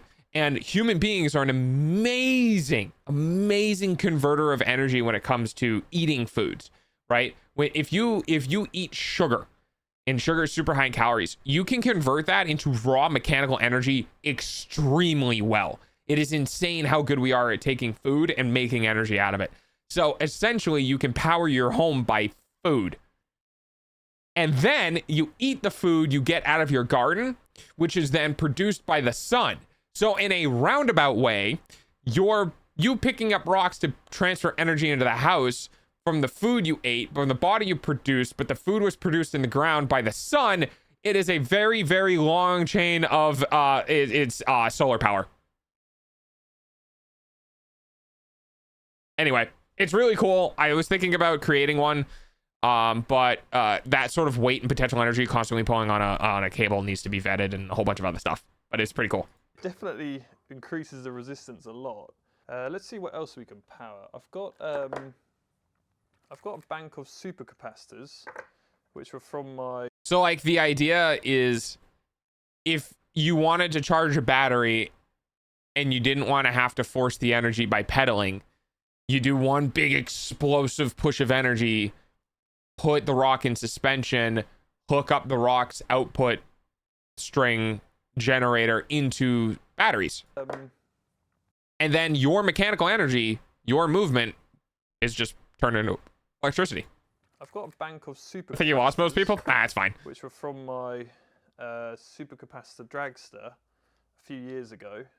I haven't actually used them in a while, so... No grip, no grip, no grip. No grip, no grip, no grip. If I plug these in like that... Yeah, like me. It's really cool. I would love to explain it one day. Electricity is super cool. Gravity battery is exactly what it's called, Puds. Yes, it is a gravity battery. Move those out of the way, and then wind this up. Assume the voltage, and the voltmeter on the top here doesn't show anything at the moment, because I assume it needs a minimum voltage to actually show something. So I'll tell you what I'm going to do is I'll use my... So there's something very interesting... multimeter. Right, there we go. I've got the voltmeter. There's something very interesting about capacitors in my brain, and I will explain it in just a moment. Capacitors now, so you can... I'm not good with these stuff. This is why I'm an interior decorator. It's...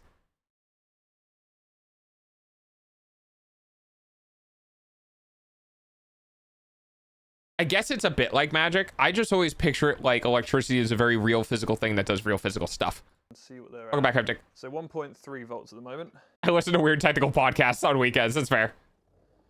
And if I turn this, it's charging up quicker than I thought it would do. 2 volts. So here's the thing. Here's the thing that my brain has a hard time comprehending. If he puts energy into the system and then stops putting energy into the system starts expending energy. So does he have to, he has to put more voltage in than what these are producing on the other end. Here. And then how does this not turn into a, when he stops, how does this not, I can't, my brain. I don't know when the... I basically need to know, but I'm not dead. That's fair. Oh, so I think he's putting more electricity into the capacitors than what exists. So he's putting more voltage into the capacitors than what it has. The voltmeter's turning on now, so it's saying 2.8 volts. So the part that's confusing me is if he let go to this handle, would this discharge into the system and then start spinning shit? Slightly different to the multimeter, but it's not bad. I think these are 3 volt capacitors, and I think it's 6 in series. No. And now I don't understand. See, this is the problem. This is the problem with I don't understand electricity enough. You know? Like, so he's generating direct current out of this. That's going in one direction and back in another direction. And he's charging the capacitors with that direct current. But how charge thing and not discharge thing? Where'd discharge go? I think it's here. I think it's discharging into this and not going back into the system.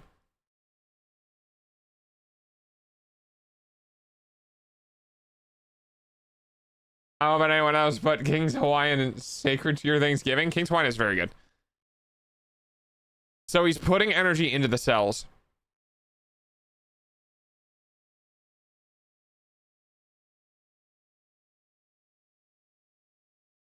But the cells have a positive and negative terminal.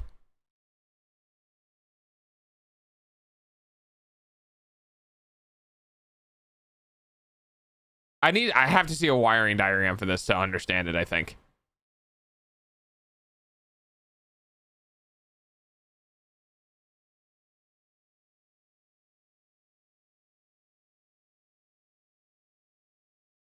Again, magic. Yeah. Magic. Because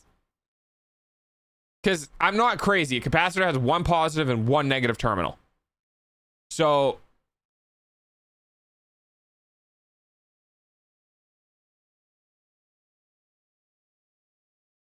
you feed the positive terminal with energy, and the energy goes into the capacitor and gets stored. When you're feeding the positive terminal with energy, you need to overcome the voltage in the system in order to apply more energy, which makes sense. If you want to charge an 84 volt battery, you need to supply it 84 volts because it's above whatever the charge state of the battery is, which would be like 70 volts or something like that. The question is it won't go back into the system, but I don't know why. But it will power this. So is it because it draws power and it doesn't push power? Fuck you, electricity. How do you work? So that's 18 volts. So I guess we can charge this up for a little bit. Hello. Hey, Spicy. Surprisingly fast, actually. Let's see if I turn it slow, see if it still generates. Yeah, it's proportional how fast. So if I turn it slow, it just generates a bit slow, and if I really crank it, then we get more volts. Okay, I don't really know what to do with that voltage now. I guess we could power the motor. All right, connecting the crocodile clip to the motor. So this is pretty cool. So power go into battery. Battery has chemistry. Chemistry then immediately goes zap. Oh. Then. Wow. And another glorious thing about motors is they are a direct representation of voltage. So like voltage is a measurement of differential. So what the state could possibly be from one end to another. And DC motors are really cool, in my opinion, because they directly reflect the voltage passing through them, because they turn relative to the applied voltage. You can hear it slowly winding down as the voltage drops. You can hear the frequency dropping too. That's quite a lot of energy stored just from cranking this thing around for probably not even more than a minute, really. Didn't take long. You're creating an image of my idea? I don't know where to put it. Oh, you can put it in the media channel, that's fine. Okay, moving on from the capacitors. I have this small, well, actually it's quite large. I have this 5 volt regulator which outputs USB power. See if I can charge my phone with this thing. I think compared to charging the capacitors and the motor, charging the phone will be... I'm thoroughly amused though, that's fair. So, hello. So I haven't actually got a cable for charging my phone directly from this. So I'm just going to use the crocodile clip cable. Also, don't do this. Which I guess I can clip onto the bottom of this board. Yeah, don't do this. It's not the most ideal solution because... so I'm going to eat. That whisperer. Have good eep. Yeah, don't do this. Don't do this. Like, there's better ways to hook up to this board. This is a short waiting to happen. Don't do this. In the other end, USB-C. Then I can plug my phone in the other end. So this is probably one of my favorite parts of this video. For those who are still here and who are watching, I want you to watch how much energy he mechanically needs to produce in order to start charging the phone. And I want you to see how long he has to do it before the phone is fully charged. And hopefully this Ready, watch kill this. My phone. How should I prop this up? Maybe I lean it down and use this big cord of wire.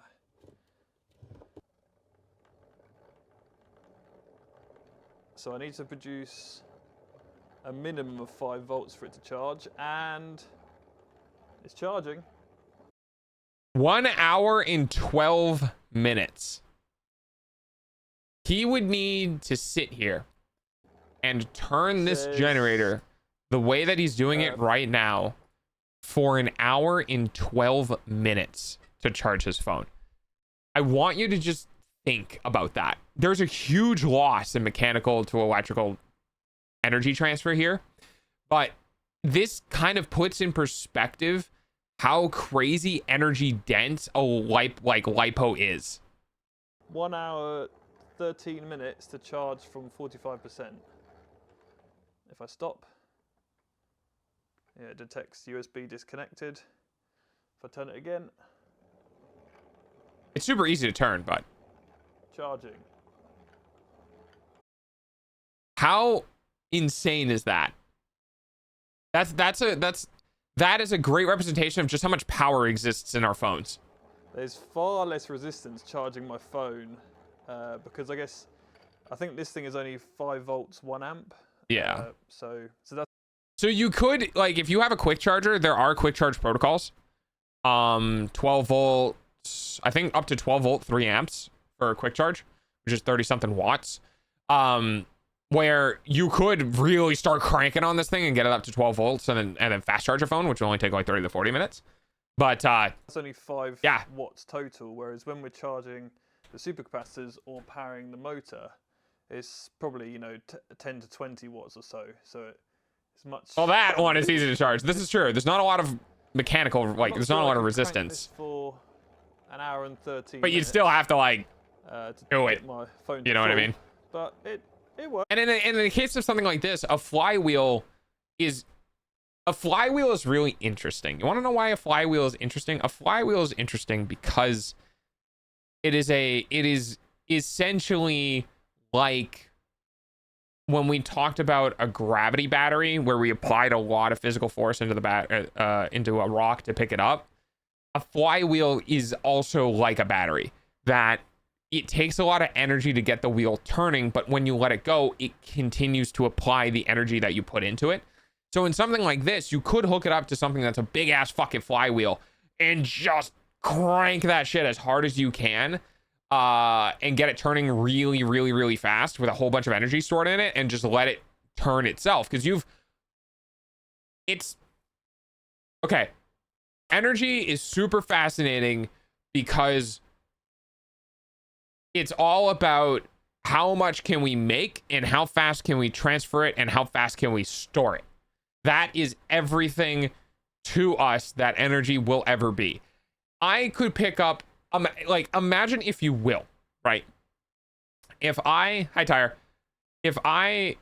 picked up a rock, right? And I told you, well, I'm going to pick up this rock, I'm going to hook it onto a wire, and I'm going to let it drop, and it's going to spin a wheel, and now I'm converting the potential energy into mechanical energy, yada, yada, yada, right? Well, what if we didn't have to do that? What if just picking up the rock transferred it immediately into a battery? Well, that's what humanity is trying to do.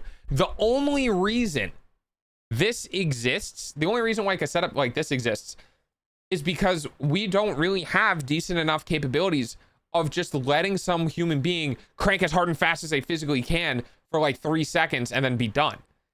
We can apply energy into a system that is as fast as we want to. You know what I mean? Like, everything in some capacity can be a battery, right? We have chemical batteries, we have mechanical batteries, we have, well, those are kind of the big two ones. But the concept being of, like, if you turn a big heavy flywheel, right, and you're really like pushing that flywheel, it's really heavy, and you get it going, you get it going, you get it going, you get it going. All of the energy you've put into it exists into it. Now what's happening is it's slowly being transferred into a system that can use it at a different rate than what was applied. But if we could take all of that effort, all that mechanical power that we did to actually start spinning it and just immediately transfer it into storage, you wouldn't have the downtime between it, and which, you know, is valuable. And that's why we're trying to get supercapacitors, because supercapacitors are essentially charge like a capacitor but can store like a battery, and has little to no transfer loss when you put power into taking power out. And if we can get to things like that, then we won't really need gasoline anymore for the purposes of, like, transportation. Because think about it. If you have a fucking waterfall producing hydroelectric power, there's a fuck ton of power coming out of that. But your car, your battery in your car can't take all of that power in one slap because the chemistry doesn't allow for it. But eventually we'll get to the point where you plug your car into that system and it goes 100% and you pull it out and you're done. Because you can whack fucking 1,000 volts at 100 amps into your car, and the chemical stuff that we have inside of it just sucks it back and you charge instantly. That's where we want to get as a society.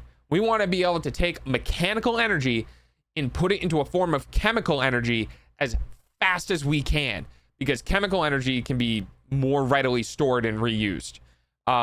And once we can do that, dude, batteries are going to be a hand wave.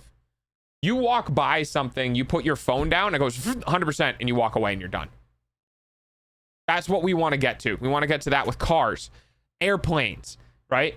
You think that's cool for vehicles? Well, what if this super battery can be used on small commercial flights? You pull into a runway, the airplane plugs a gigantic beefy ass fucking cable the size of a tree trunk into the back of the plane.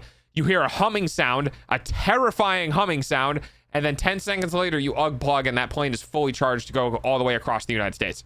Like, yes. Yes. We'll need oil for producing all of the plastics. Yeah, well, yeah, that's true.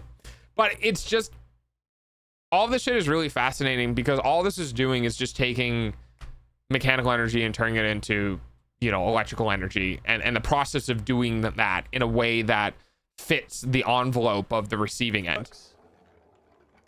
It's not bad. What are you doing, Rabbit Dog?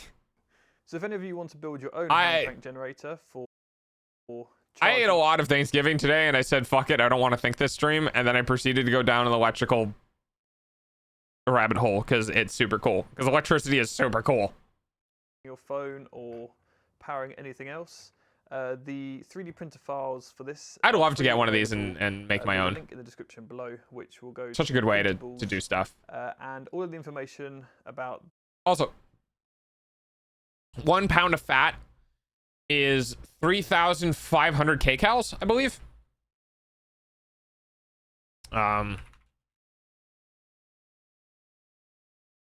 So 1 kilocalorie is 1/1000th of a kilowatt hour.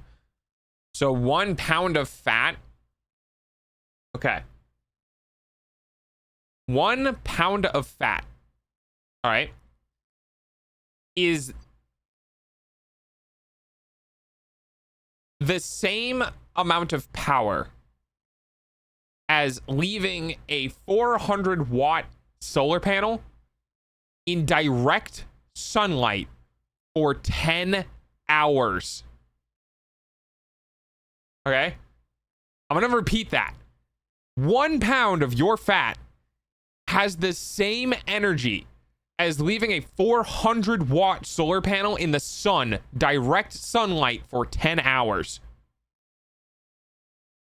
That is how energy dense our bodies are. If we lose 10 pounds of fat, that is the equivalent of what? 40? No, 10 400 watt solar panels for 10 hours. 10 pounds of fat. Something that people try to lose over the course of a couple of months. 10 pounds of fat is the same as having 10 400 watt solar panels in direct sunlight for 10 hours, or 1 400 watt solar panel in direct sunlight for 100 hours. So the next time you look at how much extra weight you have on you and wondering why it's taking so long to lose, that's why. Your body is insanely energy dense.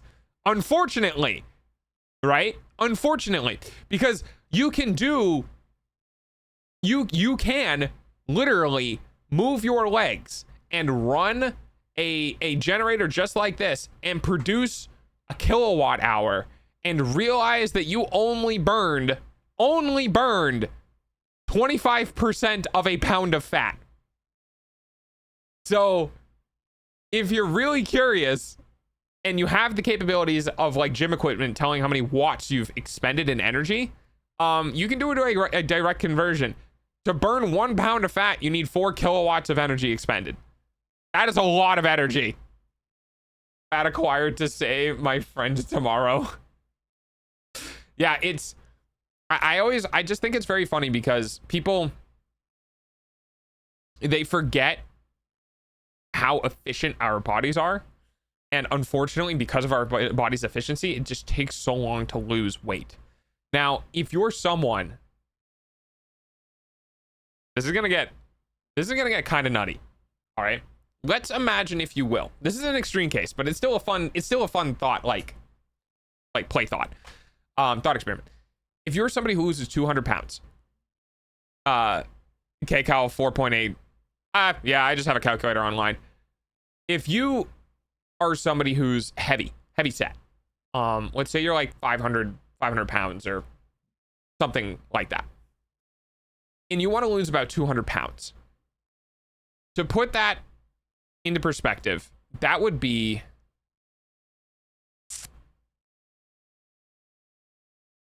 what, 800 kilowatt hours? Yeah. So you would need to lose 800 kilowatt hours. 800 kilowatt hours is, let's look at my PC setup, okay? My PC setup that I have right now, full tilt, 3080, 12700K, everything going ham. My PC setup is about 500 watts, or half of a kilowatt hour. So 200 pounds of fat would run my PC setup. Ready for this? 200 pounds of fat would run my PC setup for 1,200 hours. If we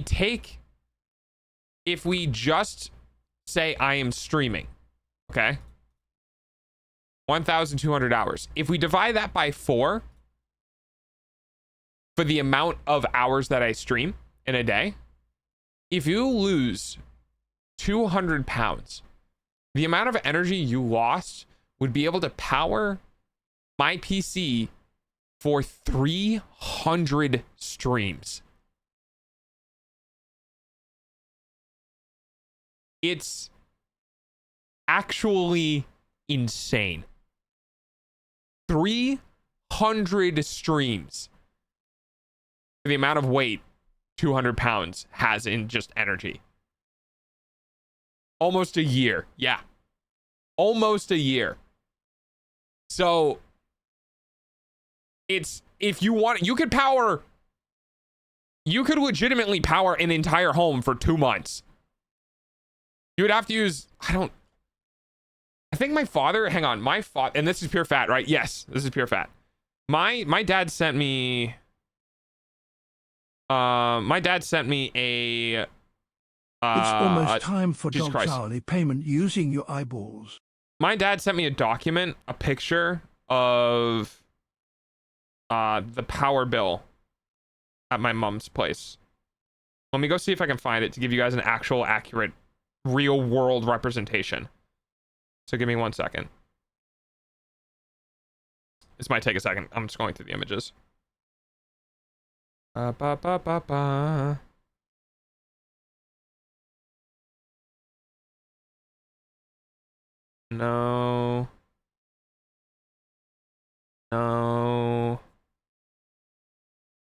I don't think I'm gonna be able to find it. Oh well.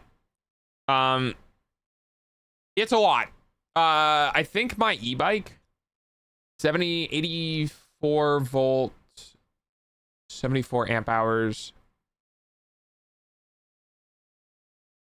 I can't remember how many kilowatt. I think it's 2 kilowatt hours.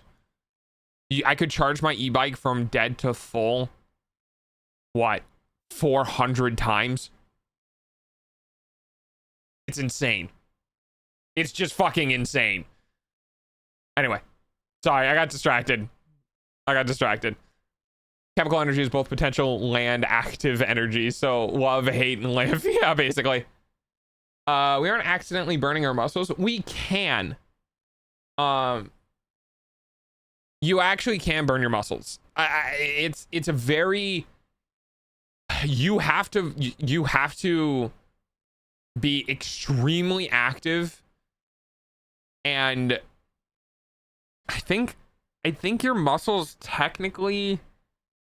I don't remember what it was. I don't remember if your muscles are harder to burn energy, but they have more, or if it's easier to burn energy and they have less. But there is a process in where if you're burning energy too quickly and your body can't get enough out of fast storage, it will start using muscle energy, but I don't know specifically. But anyway, power is cool.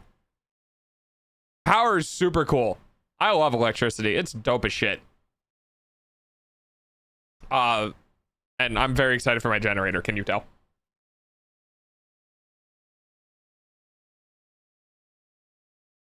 And then there's stuff like this, which is also in this video also nifty.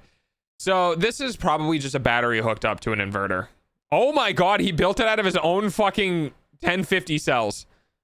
Oh, I did not expect him to actually build it out of his own 1050 cells. This is really cool. Yeah, fuck it. We're gonna watch this. Sorry, you guys are on an exploration with me today. Please don't try to put electricity in your closed system. You will not win against its current end. In this video, we're going to be making a super powerful battery bank. And by powerful, I really do mean it. This thing is capable of delivering 1,200 watts with ease, which means that it's capable of powering, for example, a microwave. So batteries have a C value on them, which is their current or discharge rating, which is how fast they can discharge their current safely.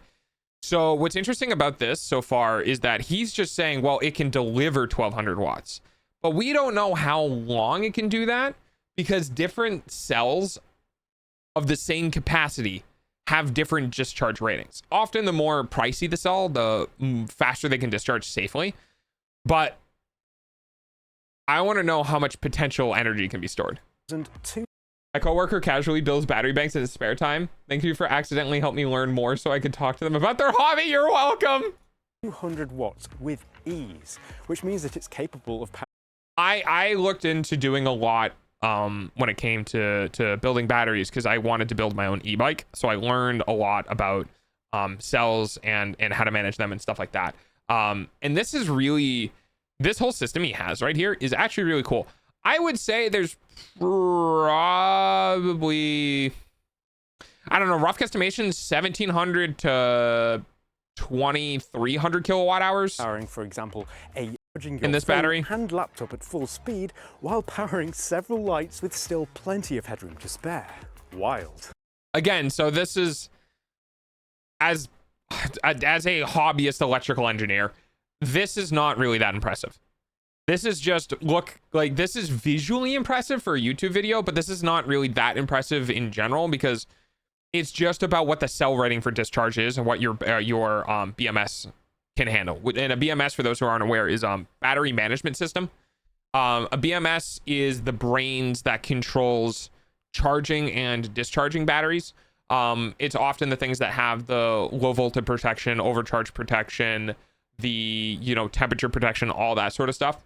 All of that is handled on a single board or SoC, system on a chip, and that's the brains behind everything. And those are usually about like $100 or so. And that deals with input and output from the batteries themselves. The method we're going to use to make this can be scaled up or down depending on your own projects or use cases, of which there are. If it gets to 250 volts, it probably could, yeah. So, but the thing is you lose storage. So if you wire things in series, you get more voltage, but you get less storage. If you wire things in parallel, you get less voltage, but you get more storage. So if you wanted 250 volts, right? I think these are probably like 4 volt cells or 3 volt cells. 3, 6, 9, 12, 24. So they're probably 3-volt cells. If you wanted 250 volts, you'd need to divide that by 3 for roughly the amount of cells that you would use. And 250 volts divided by 3 is 80 and change. So you need 80 cells in series to get to 250 volts. Which I'll be going into more detail about later. Which is quite a lot. For now, your eyeballs pay for dog's food, though. Woof. As with many high-power storage solutions, this build is going to be based on the use of lithium-ion battery cells. What is he using? 2170 cells. That makes sense. They might look like... So there's 2 different types of cells. There's 2170s and 1850s, or 18500s, or whatever. 2170s are... So it's not the square cubed law. It's, or maybe it is. Basically, you get more area in relation to, you get more volume in relation to area when you scale up. So is it 18650? I think it's 18650. 18650 cells are smaller. They are what essentially I believe are AA cell sized. Like they look like AA batteries. And they have a smaller volume to their area, to their total surface area, which means that the rough amount of power they can store in their surface area is lower.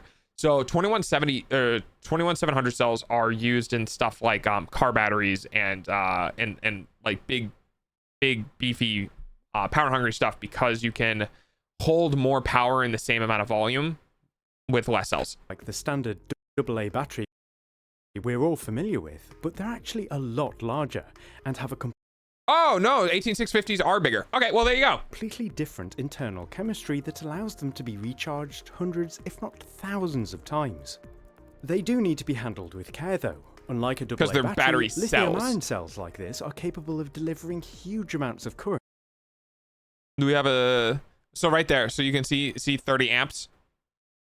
So this is 4,200 milliamp hours, or 4 amp hours, right? And you would use that's actually a big fucking battery.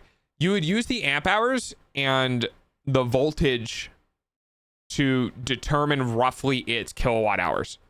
So its kilowatt hours is its watt hours, and watts is a measurement of voltage times amps. So if you take 4.2 amp hours and you multiply it by 3.7 volts, roughly, right? It's 12 and change. So, but it's 12 watt hours. 12 watt hours is 0.12 kilowatt hours, right? So as you scale it up, and as you put batteries in parallel, so when you put them in parallel, your amp hours add up, right? So if you put 2 batteries in parallel, you'll go from 4,200 milliamp hours to 8,400 milliamp hours. Put another one in parallel, then you go to 12 amp hours, and then another one, and then another one, right? Or if you put them in series, you'll go from 3.7 volts to 7.4 volts, right? And if you get 10 of those, you'll have 74 volts. But you'll only have 74 volts at 4 amp hours, right? So lots of power, not for very long.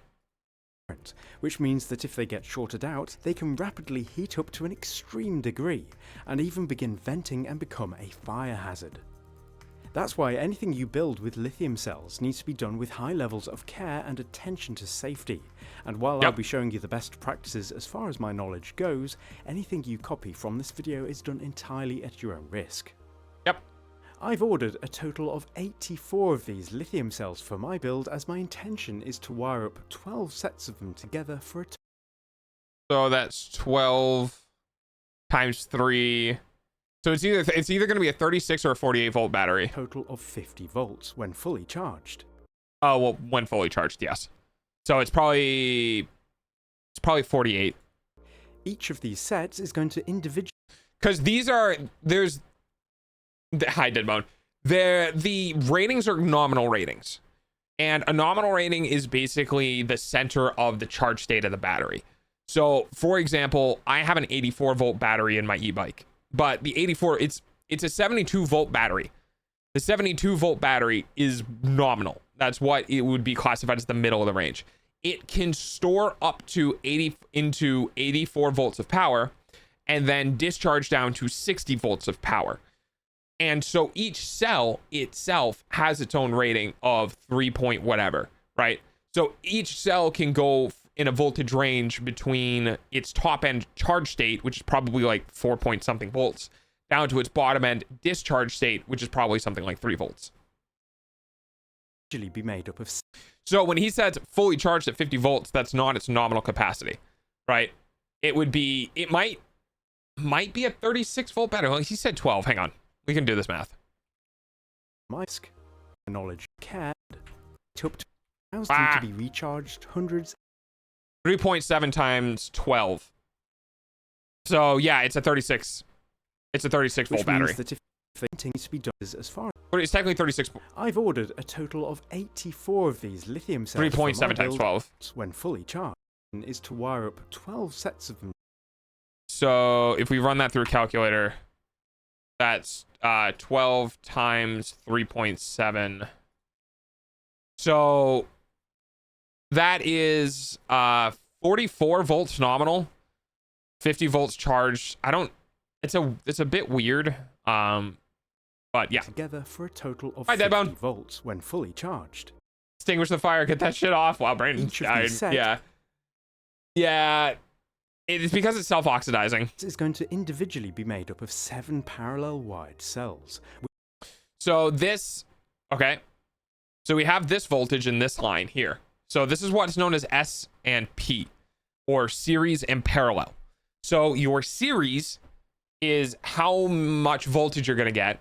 So that's run in the right-hand direction. And your parallel is how much storage.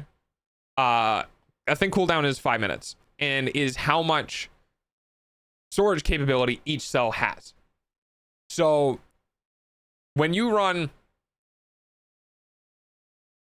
I think he said 7. Each of these sets is going to individually be made up of 7 parallel wide cells. So now what we do is we multiply our amp hours by 7, and we'll get the milliamp hours by 7, which I believe was 4,200. So 4 times 7, we'll get our amp hours. So I'll go ahead and pull up a calculator. So 4 times 7 gets us 28 amp hours. And that is 28 amp hours across the whole battery. Okay. But it's 28 amp hours at 50 volts. So that, wow, it's actually smaller than I thought it would be. That's only 1.4 kilowatt hours. So 1.4 kilowatt hours is what? Half of that is 700, 28, 35. So 2.5. So, okay. Here, you ready for this? Your 1 pound of fat, right? Your 1 pound of fat that we were talking about has 2.5 times the energy storage of this battery. Which adds to the total capacity, but not the voltage. Again, tying it in. Keeping it in check. Before mounting them together though, it's always good practice to measure the voltage of each cell and put them into groups that match as closely as possible. Brand new cells like mine are likely to all pretty much match anyway, but if old or even refurbished cells were to be used for a project like this... So the reason why he's doing this, I don't have 7 TV and I forgot, that's fair. The reason why he's doing this is because voltage is, once again, voltage is the difference between potential. If you have one cell at 3.6 volts and one cell at 3.5 volts, that extra 0.1 volt of the other cell is going to try to rush in to the lower voltage cell, which can damage the lower voltage cell, which is the reason why you balance all of your cells before building your battery, because that adds up fucking fast. Because what you're going to do is you're going to do your parallel first, and then you're going to stick them together in series. And as you begin to stick them together, that voltage differential starts compounding because you're adding more cells into the equation. The voltage differences between them might be substantial enough to cause a lot of current to flow into or out of them when wiring them up, in which case it would be... I love he's just explaining exactly what I'm explaining. I should just let the video play. Necessary to first use a charger with a storage mode setting to get them all to match. Anyway, with the cells that's now cool. grouped, it's time for them to be mounted together. Now you might think that gluing them to each other would be a good quick way of doing this, but it's actually far from ideal, as underneath the cell's PVC wrapper is the outer part of its structural cylinder, which is usually the same piece of metal that acts as the cell's negative terminal. If this wrapper were to ever get damaged or worn through, it could expose an adjacent cell to a direct short when in a series configuration, which is why this method is best avoided when safety is the main This is important, and I love that he brings this up. priority. The solution? Little plastic battery spacers. Yeah, I love these. These are super cool. These can simply clip together into any desired The best part is you can 3D print these, so you don't even have to buy them. size. I love 3D printing. And their advantage, in addition to making everything super neat and well aligned, is that they keep the cells physically separated by a couple of millimeters, which eradicates. It's also awesome because it helps you build your battery pack. Because you can build 7 of them, right? And then be like, okay, there's one of my parallel and one of my parallel packs, there's another parallel pack, and another and another and another, and then you can stick them together. Any chance of them touching. Or you can just treat it as like, well, everything in this direction is my series, everything in this direction is my parallel. So that's what he's doing. 1, 2, 3, 4, 5, 6, 7, right? So that's his parallel. That's going to be his capacity. And then his series is going to run this way when it gets wired up. And when you want more voltage, all you need to do is just tack on another row. Just another row, another row, another row. When you want more capacity, you do the same thing, except on the bottom side. You just tack on another column. You tack on another column for more voltage. You tack on another row for more capacity. Shorting out. With mine, Jesus this row Christ. is the first of 12. I'm free! And as each of the 12 rows will act as parallel. Do you think a printer will appear on Throne sometime? Why a printer? Why a printer? Sets, all of the individual cells in If you don't know what the fuck you're doing, don't do it, row basically. need to be the same way around, as you can see. The same applies to the second row, though they all need to be inserted the other way around for the purpose of series wiring in just a minute. This pattern can be repeated with. Wait, hang on. The same applies to. I want to see if I saw something. Though they all need to be inserted. Oh, of the 3D variety. No, I actually have a 3D printer. Funny enough, Moist got it for me. Moist got me the 3D printer from back, not on this channel, but back when I was on my old stream channel. The other way around for the purpose of series. Okay, now hang on. I want to see. Just a minute. Right here. Ha! He did. See, guys? No matter how good you are at something, you will fuck it up. He puts it in, goes to grab another one, goes to put it in, looks down, goes, wait a minute, that ain't right. Grabs it, unplugs it, and puts it back up right. I love that. This pattern can be repeated with the remaining rows until it looks like this. With the top spacers in place as well, the cells are all held together extremely so securely, pretty. Which is just what we want. Now you might be wondering what the upright black rods are, and they're actually non-conductive nylon bolts. I added these earlier by drilling some holes through the spacers and screwing the nylon bolts in. Oh, dude, fuck that. That is so much work. Some matching nylon nuts. And the Holy idea is shit, to that's use so them much for work. A very, very secure mounting method and electrical insulation system. Just use Kapton tape. Or Krafton tape, or whatever the fuck it's called. Which I'll be going into more detail about. Kapton tape. Before that, fucking yellow the tape, next dude. Job Jesus is to Christ. wire up the cells. That's so much work. Now, if you've seen other videos here on YouTube, you might have gotten the impression that it's fine to just solder wires directly. No. That is bad because that direct heat application can straight up damage the cells. Onto them, but this is actually. No, we have not a tire. A very, very bad idea. Yeah, don't do this. Not only result in dry solder joints due to the mass of metal that has to be contended with, but it inevitably also results in the battery being heated up to a sometimes quite extreme degree, causing internal damage and harming its lifespan and stability.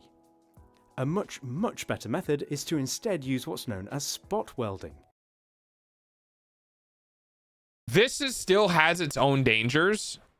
It is much better, especially for the purposes of transferring current. But spot welders are super hit or miss depending on the product that you get, and also are can kind of still have the same issues with like heating up the battery. I know how to do that. Wait.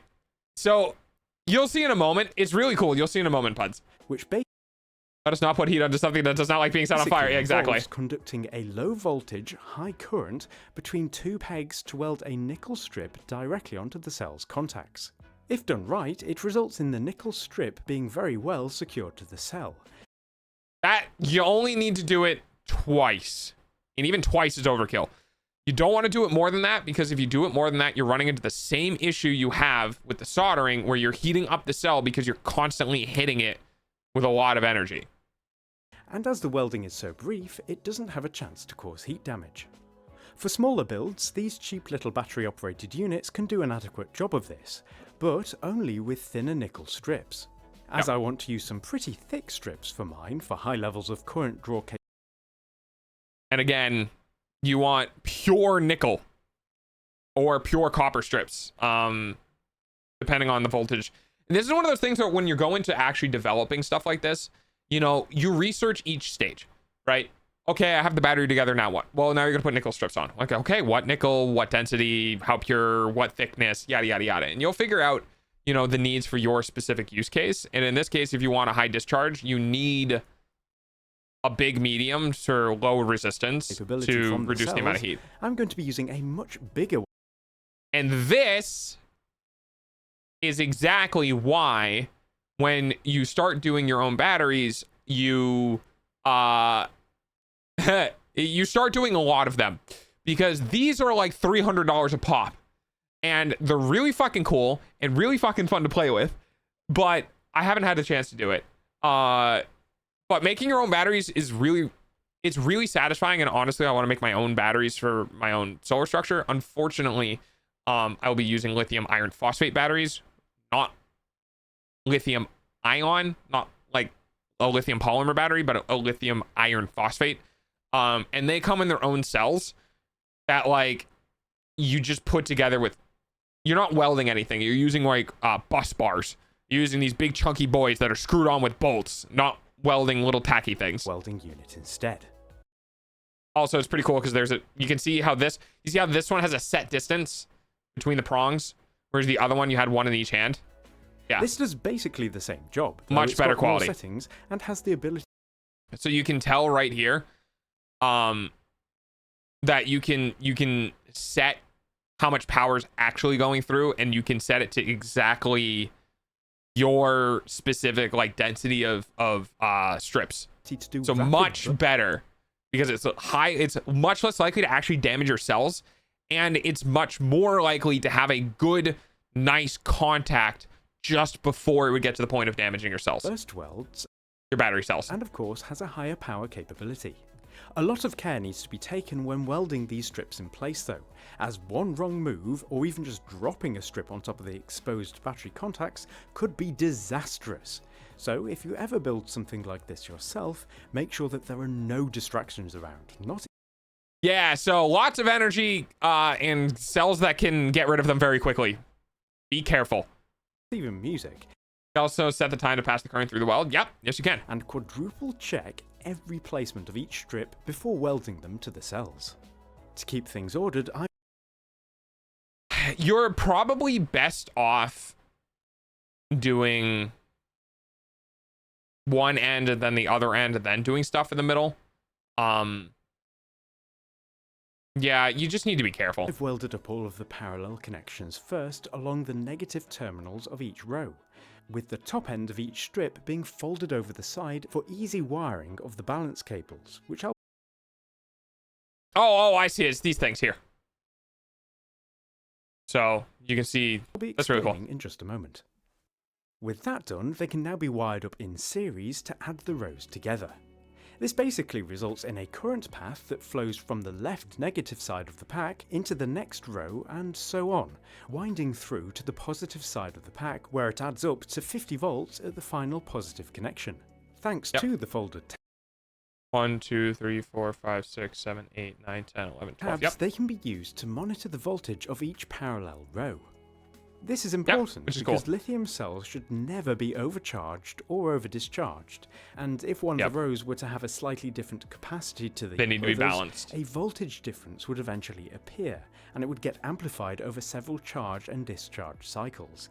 This is a fantastic visualization of this. Getting severe enough to damage them. Not good. This is why lithium batteries need what's BMS, baby! known as a battery management system.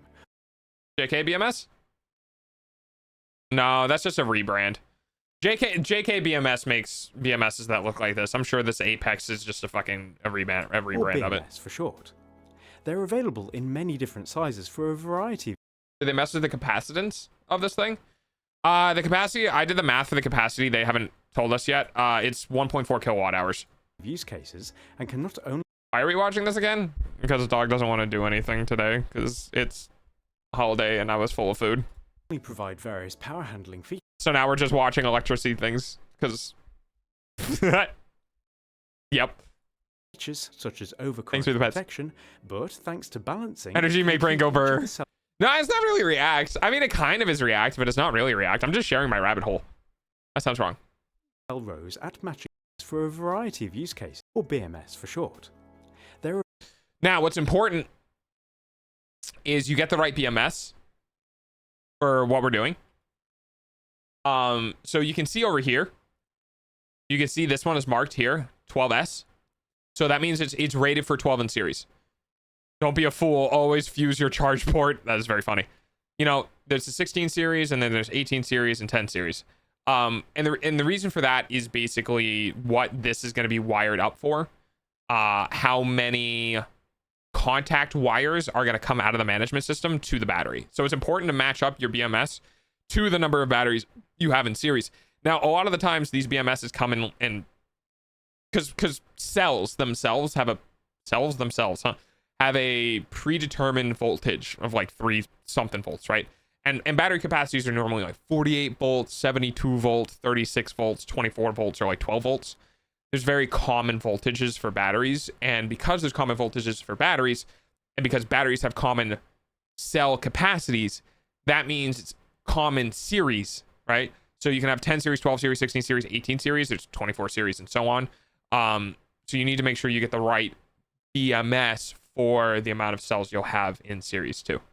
available in many different sizes for a variety give it of the use best. cases, and can not only provide various power handling features such as overcurrent protection, but thanks to balancing, can keep each of the cell rows at matching voltages, regardless of how many times the battery is cycled. Nice. Yeah. Now, you can get cheap BMS boards off places like eBay, but for high levels not of worth it. safety, it's a good idea to get a quality branded one. This, The so if you ever decide to do battery building stuff, this is like the power supply. Because it kind of exactly is. Your batteries are going to be fucking expensive. Because they just are. Batteries in general are just expensive. My battery in my bike is $2,000. It is most of the cost of the bike. Batteries are just pricey. And if you decide to do something like this, you're gonna, you know, scoff and die at the cost of your battery. And then you're gonna be like, well, I don't want to spend a lot of my BMS because I just spent a shit ton of money on the battery cells. It's tough shit, Cookie. You need to go buy a decent BMS or else you're gonna fucking destroy your battery. And if you can't afford a decent BMS, then you better start saving because you don't want to fuck around with that. There's very few things in life I don't mess with, and electricity is one of them. Fire is another one of them. market ones have some really cool features too, such as Bluetooth and various configurable options through a PC. Bluetooth! So really worth the extra cost in my book. Yep. I'll be showing you these cool features in just a bit, but before that, it needs So this is pretty cool. So you can set the maximum charge voltage. So like if your cells that you have are unique, you know, unique little cookies, maybe you're using a different type of cell that's not just lithium, then you can change this to a different voltage of when it's, you know, when it's done charging. It seems also that you can do the charge curve. So as you approach the higher voltage, you lower the overall amps going into the battery to, you know, help with wear. to be connected to the battery, and again, we're Stuff going like to that. do this to a high level of safety. For this, the first thing that's needed is a sheet of insulating plastic. Yep. I've got some PTFE here, which is a thermoplastic that has a very high melting point and also makes for an excellent electrical insulator. It's also slick as shit. As you can see, I've made some holes in this piece that line up. This is really good to do. Basically, when you're manhandling this and it's not insulated, you should just treat it like a bomb. Because you get anything that contacts between something and somewhere it shouldn't be and you short, it's the whole battery is now interconnected. It's a little scary, to be completely honest with you. It's a little scary. You know, you're not going to be wearing anything conductive. You're not going to be working on any conductive surfaces or anything like that. Like, working with batteries is kind of spooky. And the second you stop respecting it is when shit goes wrong. With the balancing tabs on the battery. These allow the BMS balancing leads to be routed to the tabs in a nice, neat and ordered way. And I took extra care with mine to make sure that they can never touch each other, thanks to plenty of cable ties and a few holes here and there to thread the wires through round the back. That's so pretty. This is again just really good practice, as it's not only safer, but makes it easier to wire up, as everything is laid out clearly and... Dude, shit like this is just... It's like satisfactory in real life. It's just so satisfying. Because it's not just that it looks good, but it also just shows you like the care. It's almost like art. Can be checked by eye to confirm that everything's going to the right place. Soldering to the tabs. So after making sure that the voltage climbs as expected for each pin, some more plastic can be now used to cover the tabs and act as a spacer for the next layer. D3 print You'll this? notice that I've attached a thick black cable to one of these strips as well, which is for it's hooking the up last to terminal. the lowest cell's negative terminals, basically acting as the battery pack's big ass thick fucking ground. It's now the turn of the BMS, and as you can see, I've already soldered some wires up to its output and charging pads, and again routed them neatly. My brain still just doesn't comprehend. Okay? It doesn't, I don't understand. These discharge, look how fucking thick this discharge cable is, right? And it goes into this tiny ass little board. Like, what? The amount of energy that's moving through these wires to go through this tiny ass little board. Unless the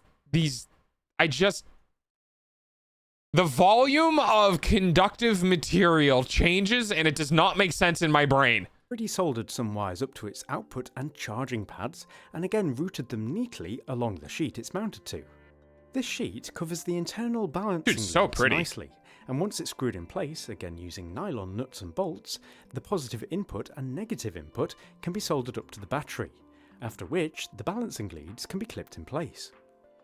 This now leaves the battery pack electrically protected by the BMS, though there's still a lot of exposed nickel strips that need to be covered before doing anything else. This is the first job where the nylon bolts come in handy, as I earlier used the battery spacers as a template to drill some matching holes in another sheet of PTFE plastic, which means that it can simply be slotted in place on top and held down with, you guessed it, nylon nuts. This process can be repeated for the sides and bottom as well, insulating. It's overkill, but it's cool, but it's way overkill. Because my ass would have just wrapped that whole thing in fucking non-conductive tape and called it a day. And protecting the entire battery pack, using plastic parts throughout its internal structure. It is cool. It also helps keep water out of it, if for some reason that ever happens. So with the core of the battery now complete, it's time to start working on the various inputs and outputs for it, including USB Type-C and a really nice outer shell. But before we get on with that, it's time for a quick ad from this video's sponsor, 70. Don't look at me like the that. Link is below. If you insulated brilliantly with the thermoplastic, it's not protected well physically, so would likely get damaged if knocked about a bit. Oh, dude, yeah. This is where the second job of the nylon bolts comes into play, as they can be used to interface the battery with an outer protective shell. These nylon bolts are individually pretty weak though, so it's a good idea to average them together with a strong metal plate. Aluminium is perfect for this, and as you can see, my piece has matching holes in it for the nylon bolts, as well as 4 much larger holes. Is he showing the blowout side? No, he's not. Once these panels have been bolted larger holes for some M4 threaded inserts. Once these panels have been bolted down using some locking nuts this time, it's already feeling a lot more substantial. The final layer though consists of 2 side panels, again made of aluminium, reinforced with angles around their perimeters. So now it's making more sense why he chose to go the route that he did. Oh, hi Jaden. Hi Rev. Welcome Raiders. Buddy Raid. Hello.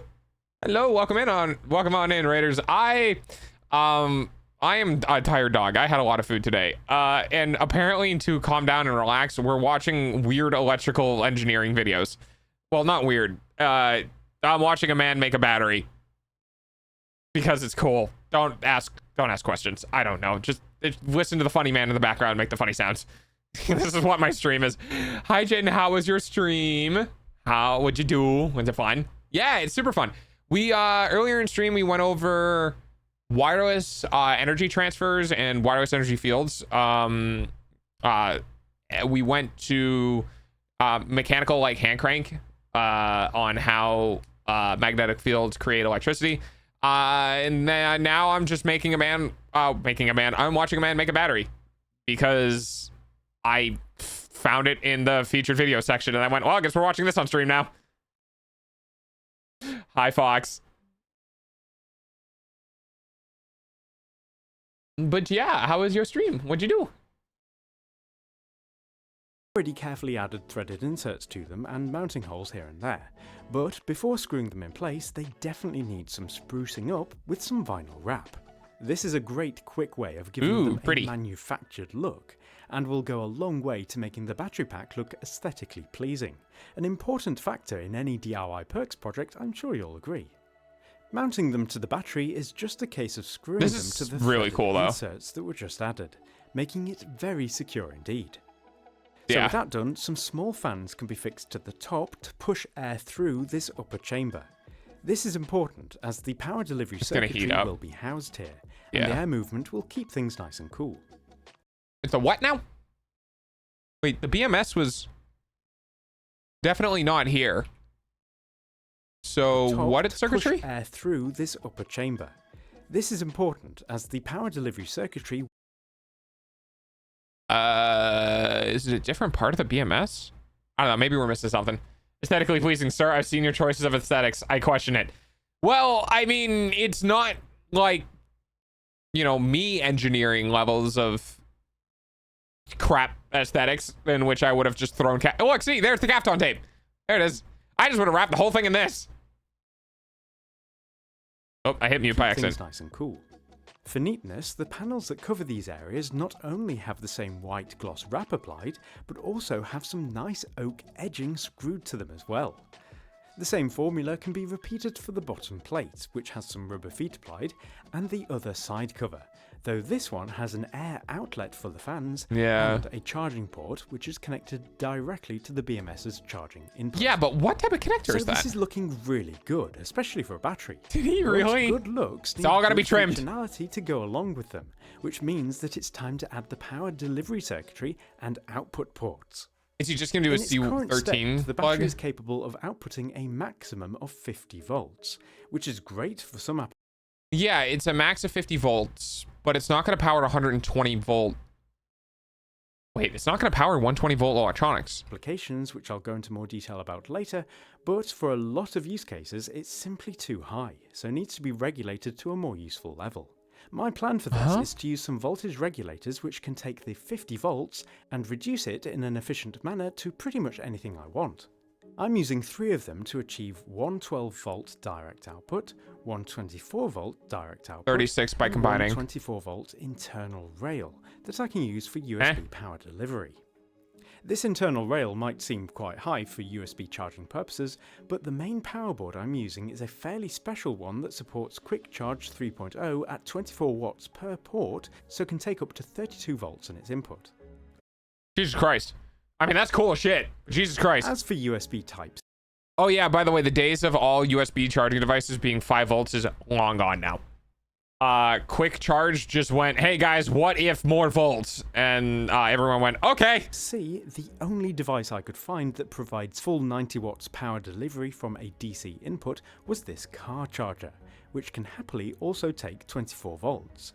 Perfect for running off the internal rail. I love the, yeah, I couldn't find anything that was, you know, available, so I bought something on the internet and stripped it apart and took its guts out, and now I'm using that. All of these components can be mounted to the final aluminium sheet, and as you can see, I've mounted 3 high current switches here, as well as some power sockets. I can't, because sir... Sheet, and as you can see, I've mounted 3 high current... That's not in focus.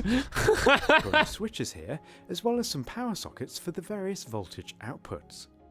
I've also added a current and voltage meter to mine, as it will be useful that's to cool. see how many watts the battery... I love data. Dude, one of my favorite things about electronics is just data. I love data. And it makes me happy. As well as how much power is left. Soldering everything up takes quite a long time, but it's worth going slowly to make sure it's done correctly, including adding some fuses for devices that don't have any built in. Huh. That seems... Now, I don't want to be just limited to...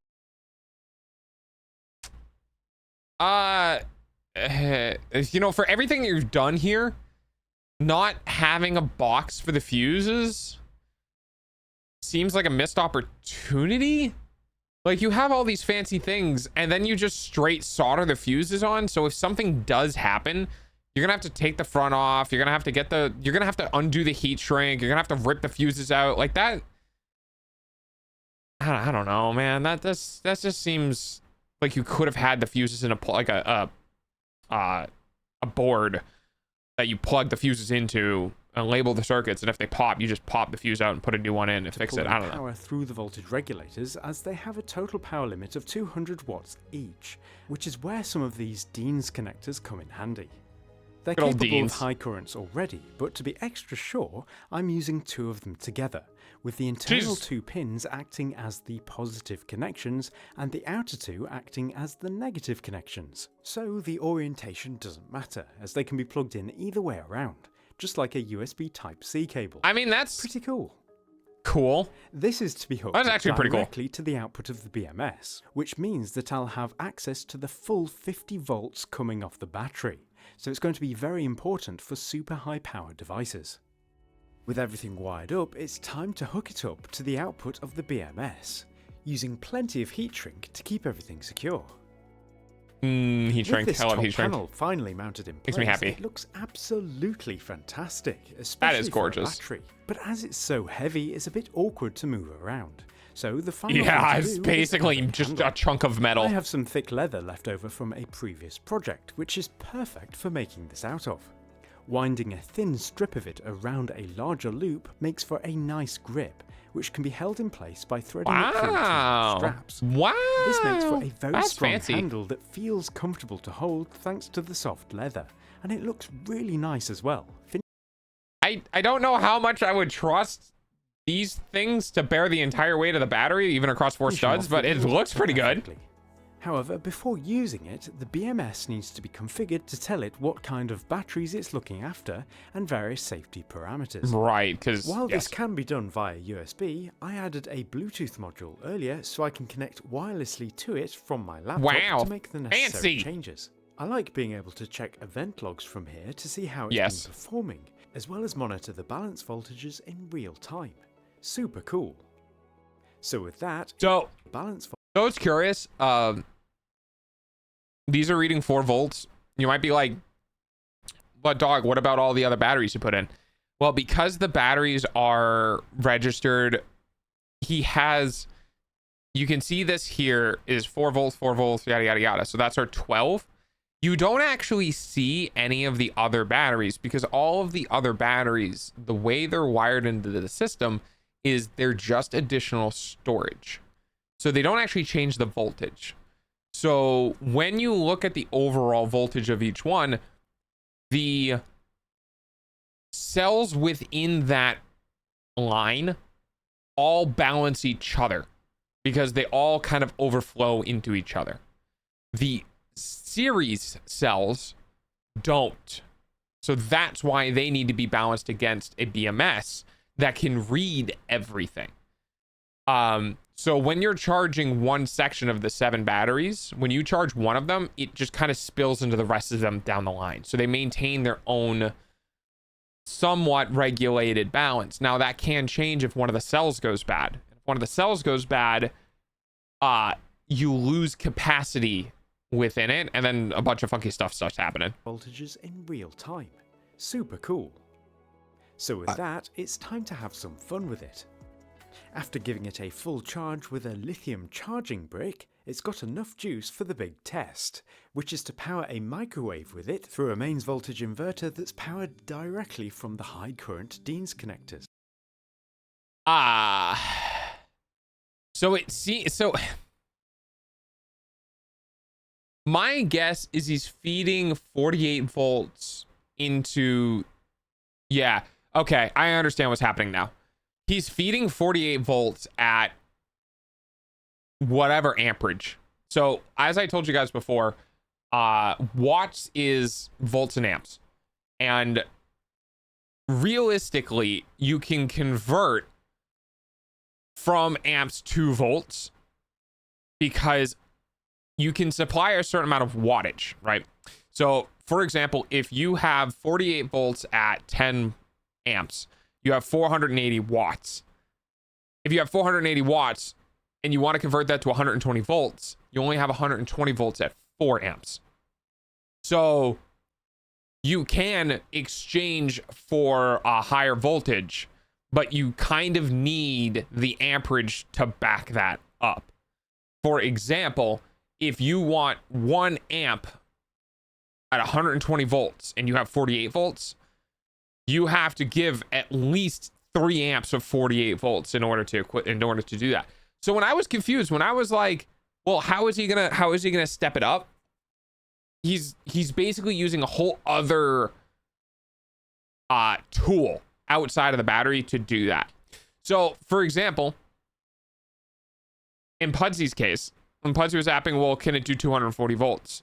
The answer is that, well, it depends on how much amps you're going to be drawing at 240 volts, because this will supply 48 volts at, I don't know, 30 amps. So you'll have 480 or 1200 something watts. So you could do 240 volts at like 3 amps.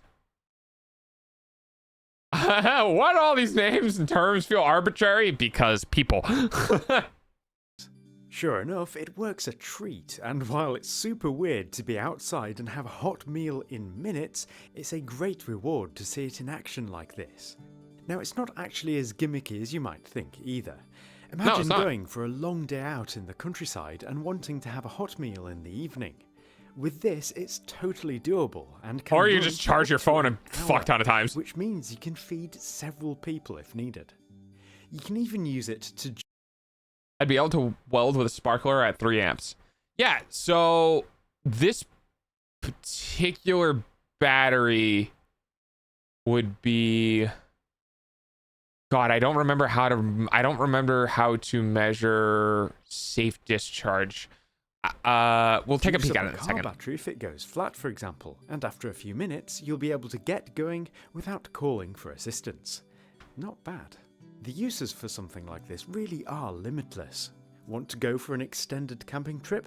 Well, with this, you can keep your devices charged for literally weeks at a time. Okay, I wouldn't say weeks, but knocked out by a storm. No problem here either.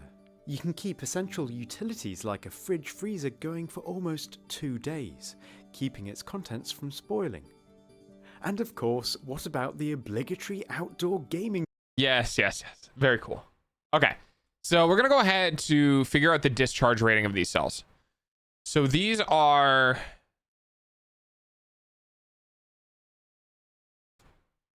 I think there's normally a C. I guess this one just did 30 amps. So these can discharge at a maximum rating of 30 amps, which means that You have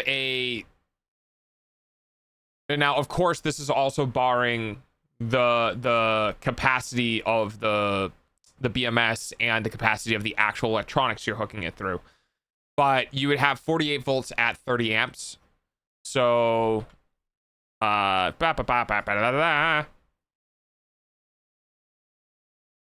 so 48 volts at 30 amps is about 1,440 watts divided by 240. You could do a maximum discharge of 6 amps, 240 volt. Don't know how long that would last. But you could do it. Now, that would mean kilowatt hours. You'd be able to do that for about an hour, which is still pretty good. You'd be able to run 240 volts to 6 amps for about an hour, and then the batteries would die. The use for this is literally limited. Stares at a welder. So, like, if you're pulling 3 amps, this battery would last you 2 hours, roughly. Now, again, it's very expensive. So I'm going to go look up the cell type. This is 3.7, 4200, 30 amp, 2170. All right. So this is 3.7, 21700, 4200 milliamp hour cells. I think I found the exact one that he's using. Milocell? Milocell. Yep, I found the exact cell type that he's using. So, apparently they're 50% off right now. That's impressive.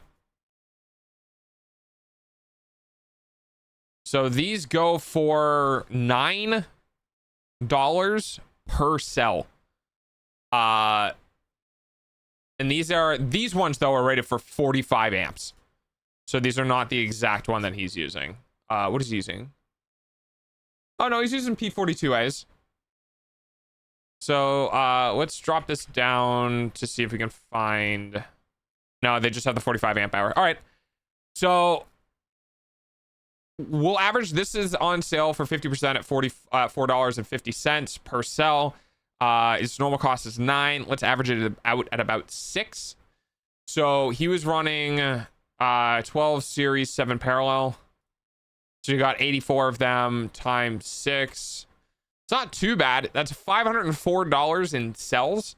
Probably looking at about at least $100 in the BMS. And then, you know, your time and other materials, you're probably, if you have the spot welder already, they're probably looking at anywhere between like $750 to $800 for something like this. If you have all the other tools. If you don't, you know, obviously it's going to go up a lot, but there you go.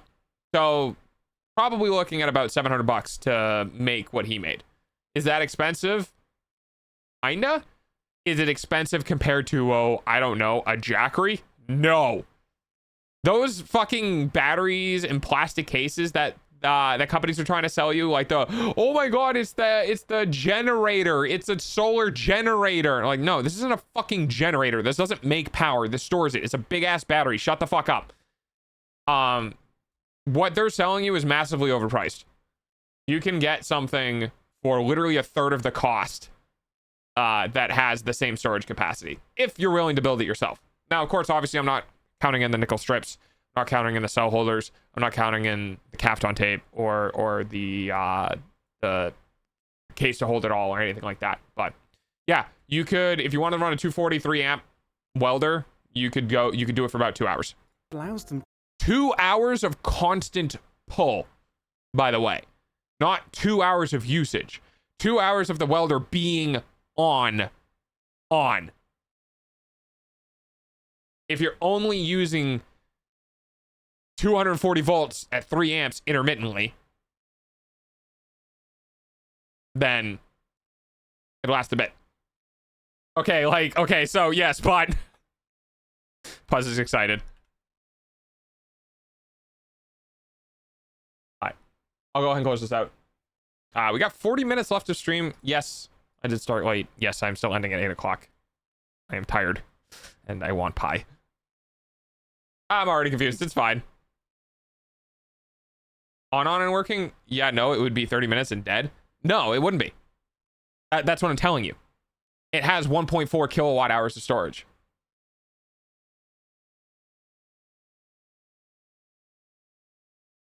It depends on, well, I mean, it depends on the pull, right? If it's running 240 volts at 3 amps, it would be 700 and, hang on, 3, 4. Why can't I math today? All right, I'm just gonna use a calculator. I don't want a brain. 240 volts at 3 amps is 0.7 kilowatt hours. And this is rated for 1.4 kilowatt hours. So if you're constantly pulling 240 volt 3 amps, you're running at 0.720 watts. 720 watts. And this is rated for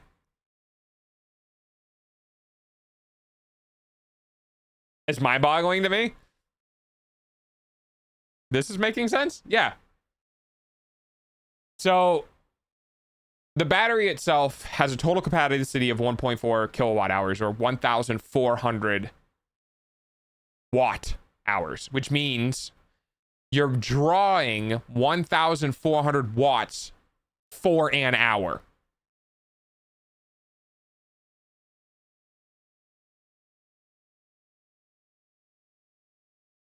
Hang on, let me see if I can convert what duty cycle means to something more permanent. Is the ratio of the time the device is active on compared to the total time of a single cycle expressed as percentage? I don't have a good answer to that, though.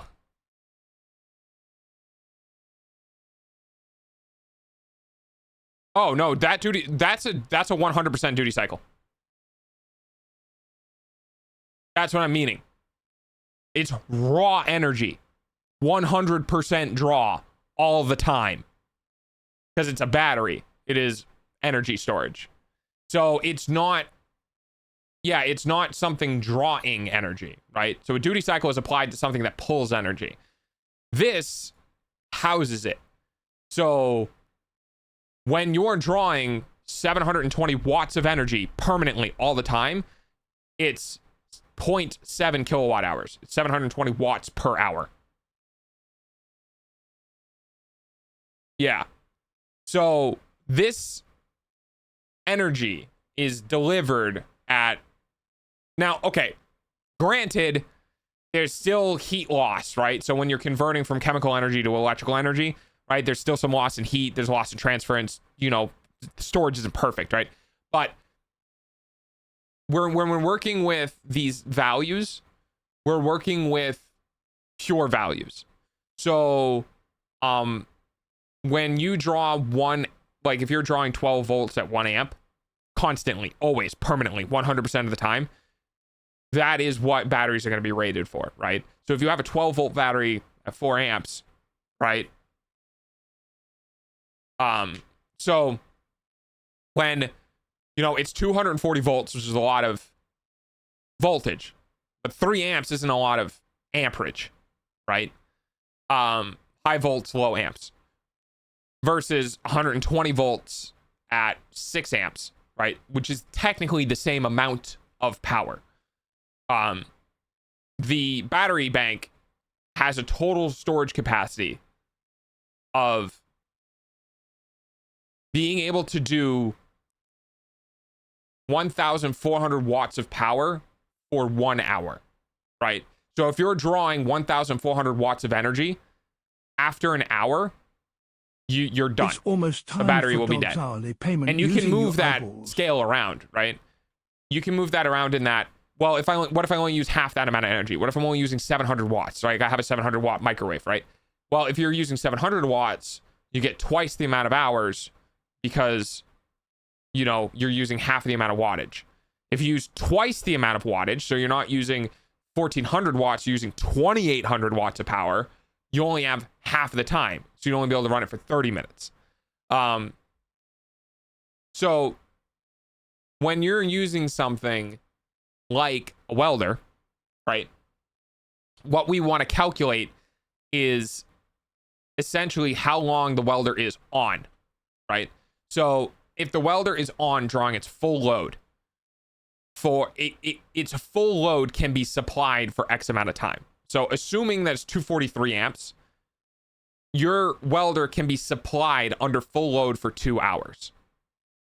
So if you're only using a duty cycle, if you're only using it for 30 seconds out of a minute, right? So you're using it 30 seconds and then you're looking at it for 30 seconds and then you're using it for 30 seconds and looking at it for 30 seconds, yada, yada, yada. Then you're effectively doubling the amount of time because you're only actively using it for half of the period of time that we originally calculated for. So instead of being 2 hours, it would be 4 hours to supply. But assuming that half of that time is not in use. If you're using, what's the abbreviation for watts? I think it's just W. I think it's lowercase w.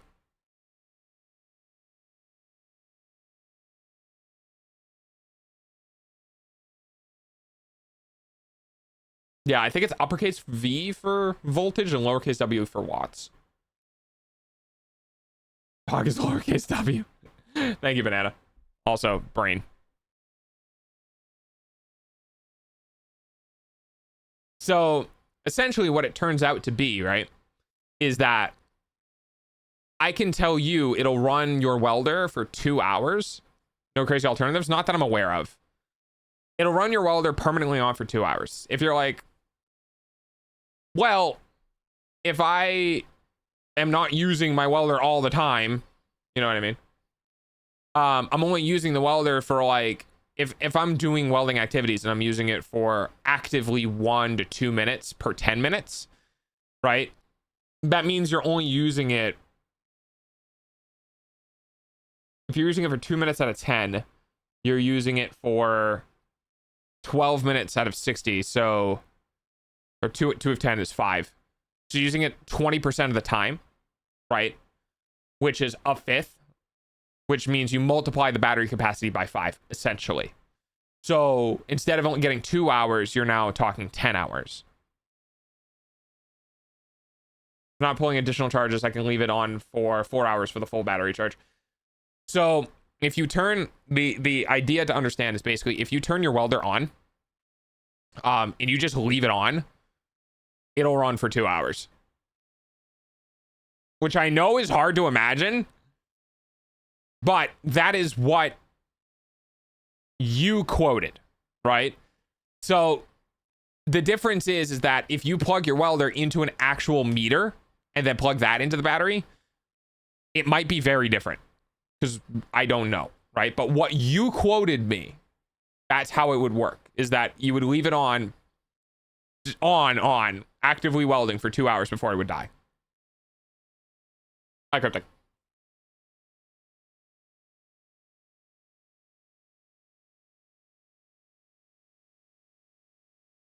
I can also look it up. So we can like look up, let's see. You said sparkler? So welder, what type of welder? How'd you manage to do that?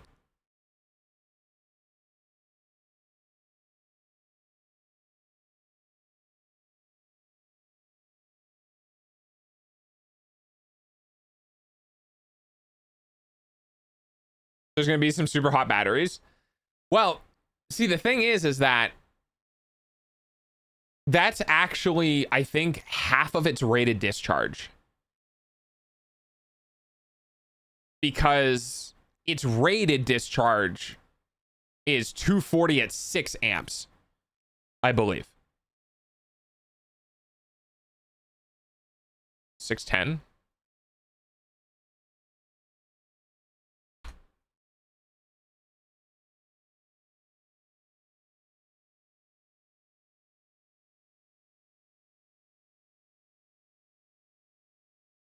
All right, so we got a. So it's TIG. TIG?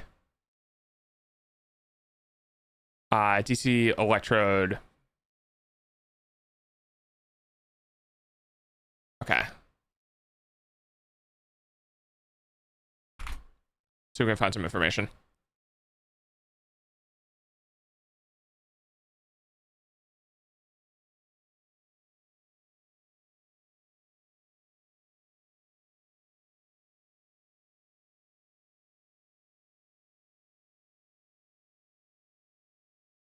Add Sakai no.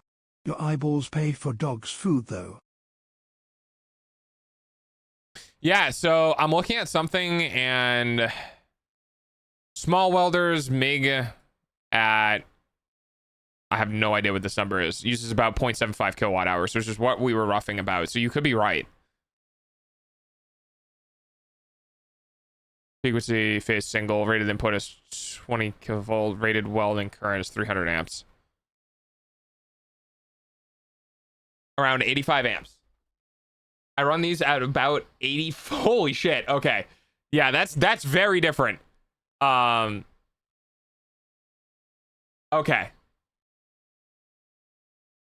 Isn't so when you go to the creators coffee and download it and download a trash man and all that stuff. First I'll take the restart in order to keep your save data from 1.0. You had to do a new transfer, repatch and new down. Oh, okay, I see.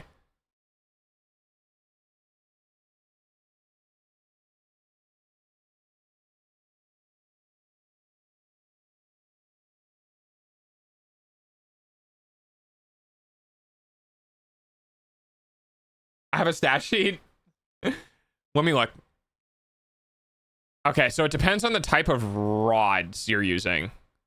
You said you run at 80 amps, so you're probably using a 332nd. What is that in fucking millimeters? Hang on.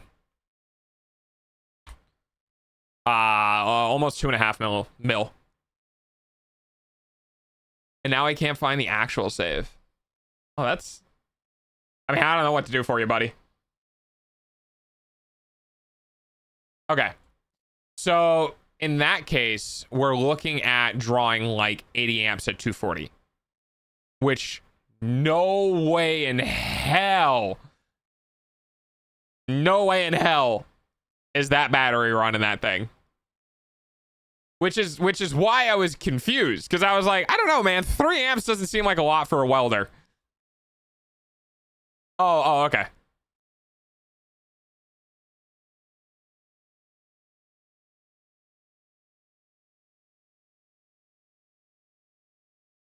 So this, let's see if I can...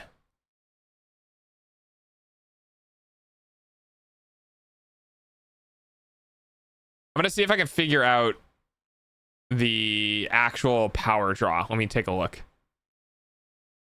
Because it might be different to the plug. It might have some internal things that are like changing. Ba ba ba ba ba ba ba ba.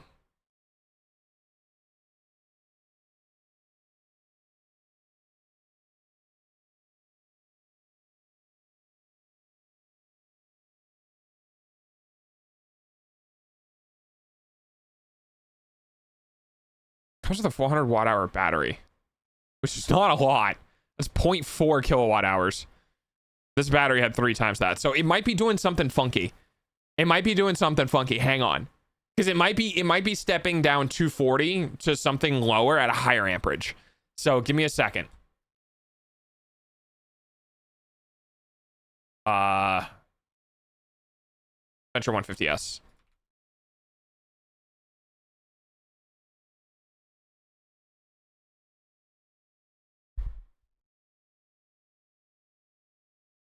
Because we want to know how much it draws from the wall, not how much it's delivering to the actual welding rod.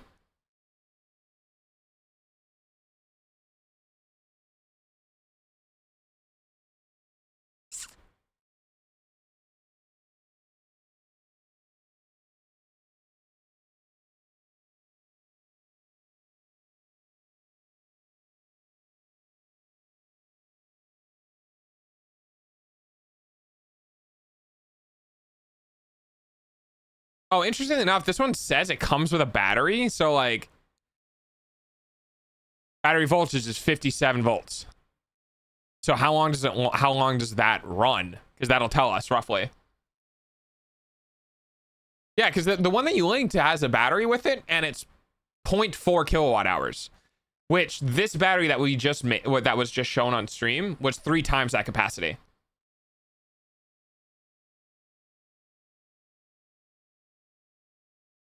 So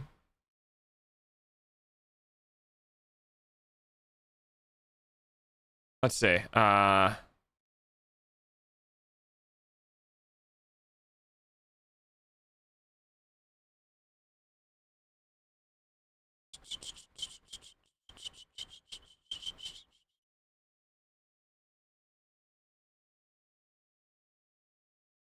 Says 15 minutes at 100 amps. I'm not sure though, because it's not really giving, I'm not really getting a lot of information, but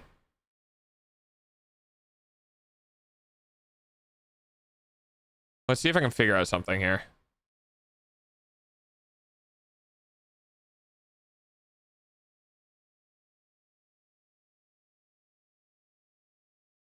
Yeah, it doesn't tell me, which is not a good sign. When it comes to like people trying to sell stuff, telling people how long you can work on a single battery charge, it's normally like really important. And they're not telling me how long a charge lasts.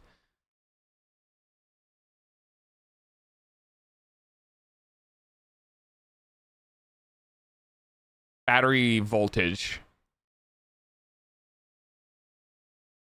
So like it would be basically however long this thing can go times 3. They are? Are they? I can't find it.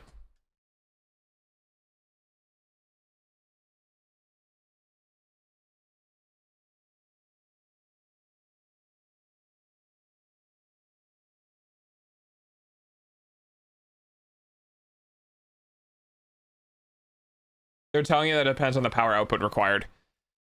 Oh yeah, that's true. Yeah, because of the different types of welding. That's fair. Yeah,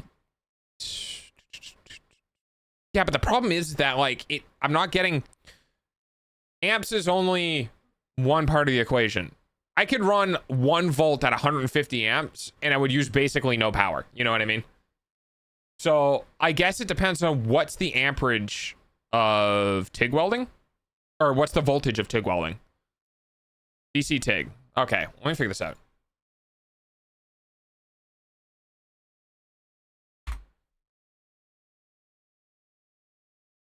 Tell me the math.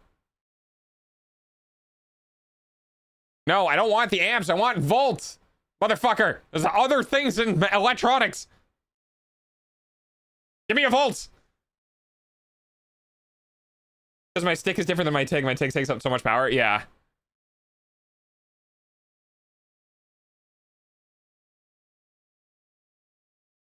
I'm gonna go fucking feral, dude.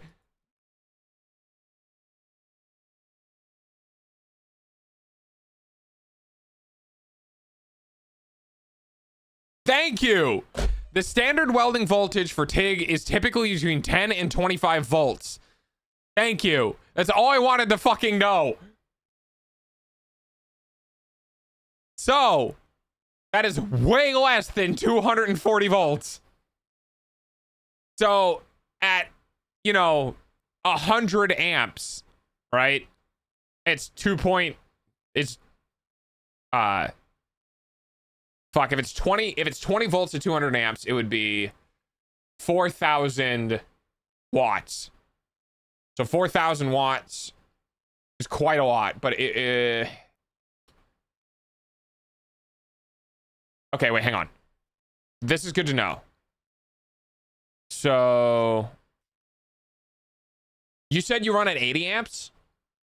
Okay, so this helps because now I know roughly what you're using. So you're running 80 amp on roughly 20 volts, which is 1,600 watts. So roughly you'd get probably like 40 minutes of constantly on that battery.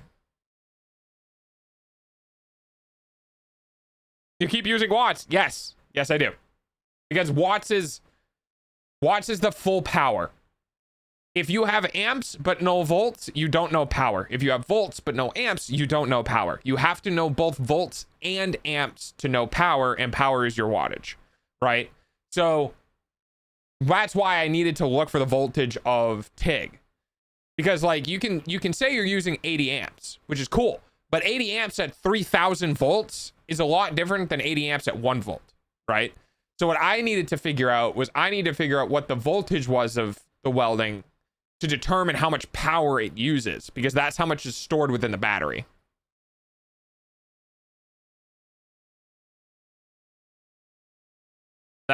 Does that help?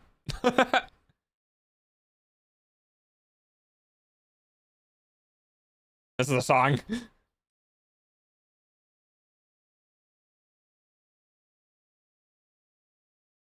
Your TIG welding steel with argon, your AV should be 9 to 11 volts. Your TIG welding with aluminum should be 10 to 13. Oh, okay. So it changes based on what you're using. But if you have that information, it helps me a lot, because then I can give you more. I just stick metal, other metal, and it goes. That's fair. For the rating of the machine, this will help. 1 amp is roughly 1,000th of material thickness. Oh, that's cool. Run less power, but it'll hit something closer to the 1/8 inch, cause it to overheat. First, arc voltages goes state of the relation to duty cycle. If you're TIG welder with argon, your AV should be 9 to 11. Your TIG with welding should be 10 to 13. TIG welding with helium should be 9 to 23. If you stick weld with 7018, it would be even higher, like 26 volts. So because this particular application is so power dependent and power variable, depending on what you're using and how you're using it. If you have something that is like the middle of the range, like if you're like, oh yeah, I use 80 amps on this with this, then I can tell you about how much power or how long the battery will last at full bore. Hi, Chloe. I guess who has exams, especially accounting, that I haven't studied for? Oh no. You should definitely do that and not listen to me rambling on about batteries. I don't want to do the exam. Yeah, but if you do it and you do it well, then it's done. You never have to do it again.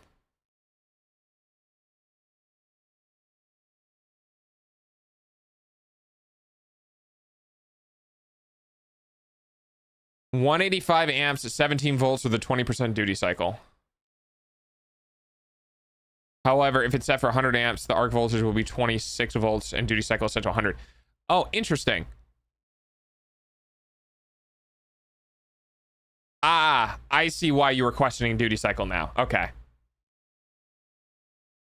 So duty cycle on your welder is probably how many times it's firing the electricity per second or per millisecond or whatever, right? So like 100% duty cycle is that bitch is full bore and on all the time. If you lower it to 50% duty cycle, I don't know what 50% is because I don't have the actual numbers, but it means it's no longer on. It's going pop, pop, pop, pop, pop, pop, pop, pop, pop, pop, pop. It's like on, off, on, off, on, off, on, off, on, off, on, off, on, off at 50% the rating. If you're running 50% duty cycle, it means you're using literally half the amount of electricity, maybe. Because electricity has a cost of startup associated with it. So constantly having to draw electricity to fire and then turn off and then draw and fire and then turn off and then draw and fire. I don't know. We could probably guess it's about half though. Like if you're running 50% duty cycle, it means you're using half the amount of electricity. So we're assuming that all calculations are being done with full duty cycle, full bore, 100% on. Because that will use the actual full amount of power. If you're running at 80 amps at 10 volts, right? You're running 80 amps at 10 volts, you're using 800 watts of power. If you're running 50% duty cycle, then it goes from 800 watts to 400 watts. It cuts the power in half. Which then, you know, reflects on how much it's drawing out of the battery. It's pulling 400 watts of power out of the battery rather than 800 watts out of the battery, which means the battery now effectively has twice as long as a lifespan. Back for a minute and off I go again. Oh, hi problem, bye problem. Does that help? Does that, like, do things make sense more now? Watts are a very important measurement. You'll use them very frequently. Once you start working with electricity, you'll use them very frequently. It's a good way. It's a good way of like looking at things on an equal playing field. Watts is total power. And it doesn't matter how many amps or how many voltage something is drawing. It can be converted to watts. And so then you can compare between them. Like, nope. However, I'm glad that you figured it out. So, like, a good example of this, right, is if you have 1,000 volts at 1 amp, it's like having 1 volt at 1,000 amps, right? It's very different. It's the same effective power.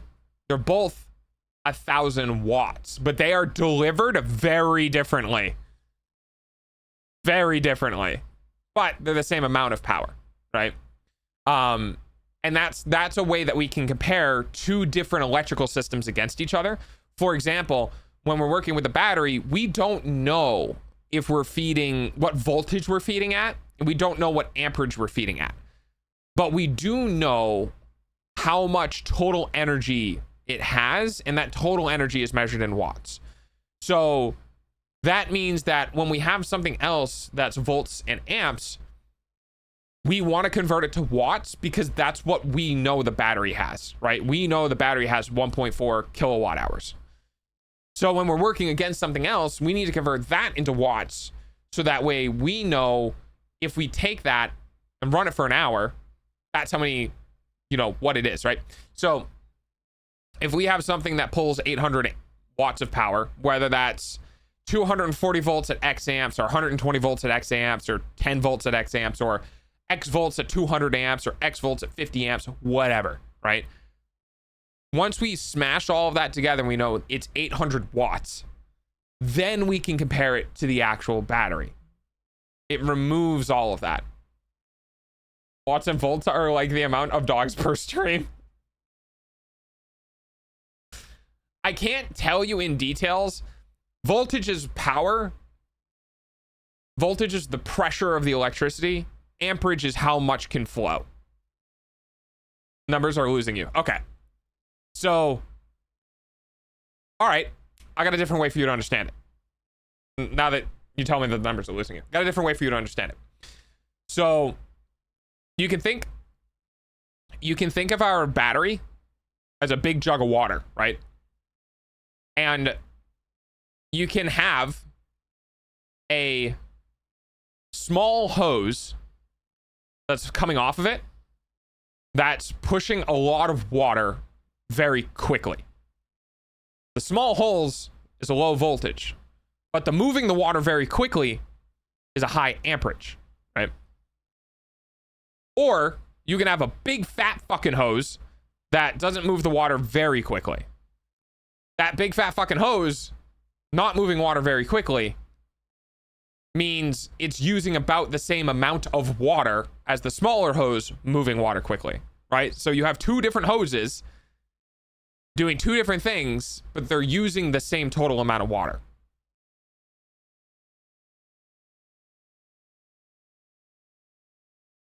I should bring up visual aids because I feel like that would help.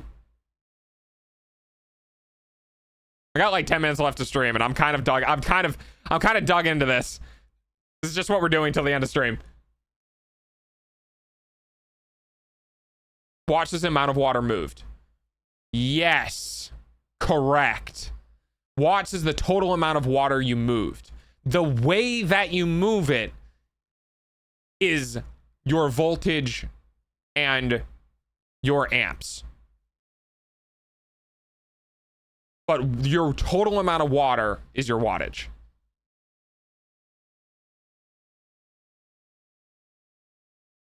So small amount of water moving very quickly, low volts, high amps. Large amount of water moving very slowly is high voltage, low amps. If you hook both of those things up to a container, they would effectively fill at the same rate. So you're moving the same amount of water, but the way it's being moved is different. You're moving the same amount of energy, but the way the energy is being moved is different, but it's still the same amount. See, if they would have taught me this with visual metaphors, this would have stuck. Yeah. So like, I got an idea. Ready? Watch this.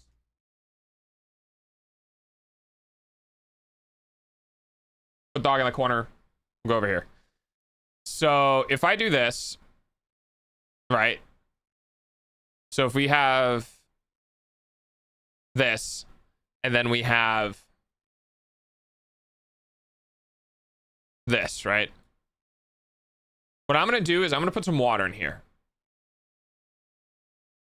Right? So we have, I'm going to do a visual representation of the movement of the water. And imagine if these are like little beads in our brain and we're the camera and we take a snapshot. These are how far away the beads are, right? And then the same thing, but then we have something like this, right? We're just gonna, and then we'll just pretend that continues all the way through.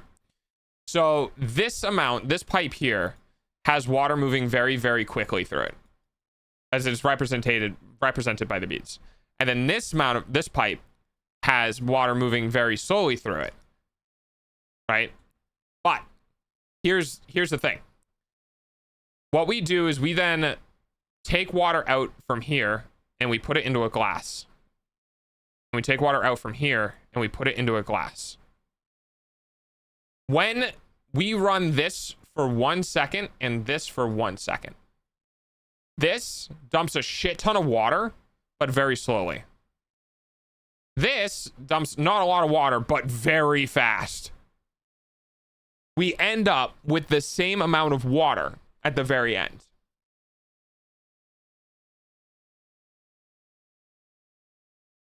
And because of that, our total amount of water here, that's our watts.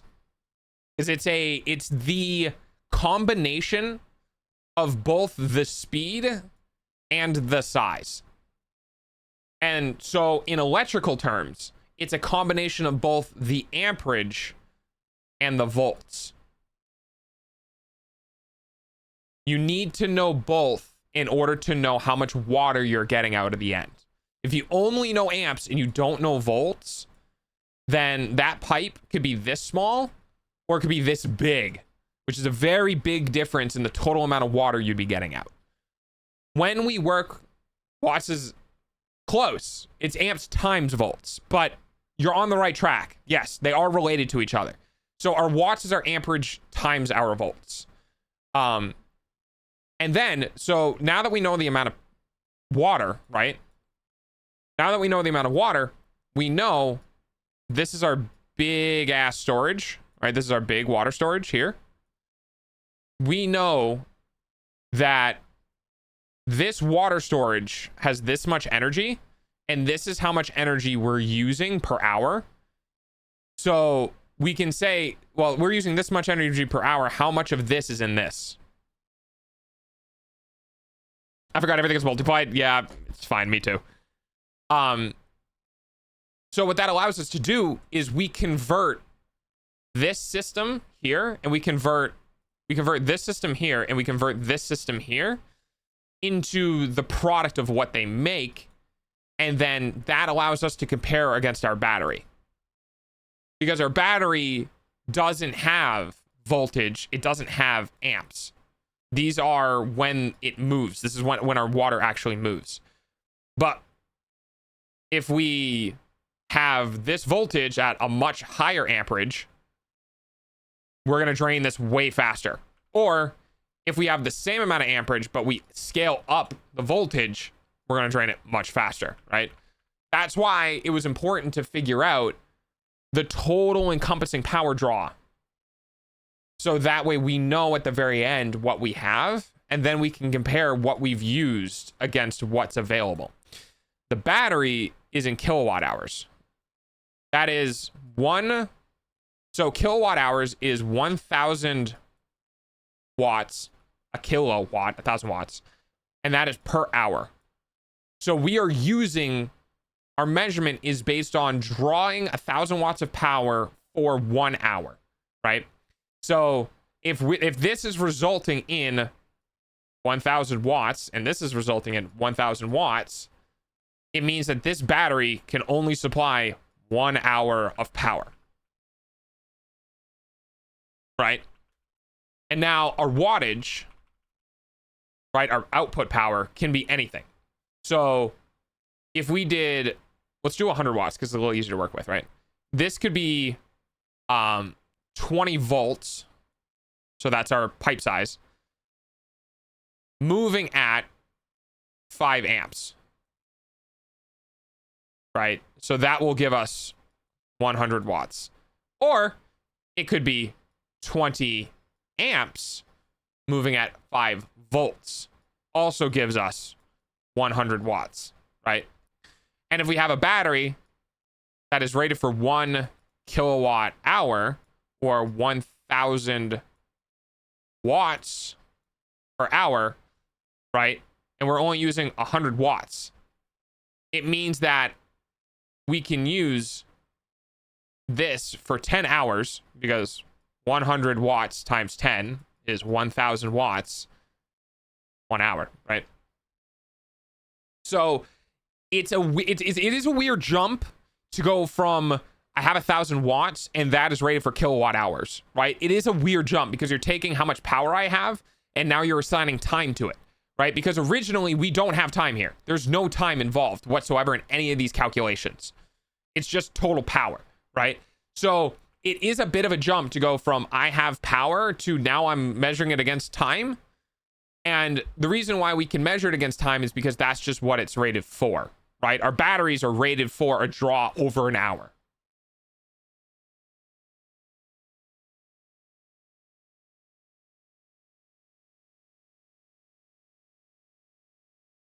It adds additional context. Yeah. Yeah, because, you know, we're drawing 1,000 watts, right? Or 100 watts. And I think, now give me a second, because I think watts does take into account time, but hang on. Where's that? No, this is a different thing. Hang on.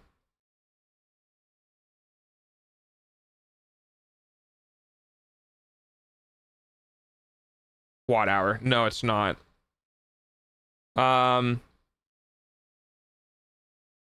No, watts does not take into time. There's a different number. I think it's joules.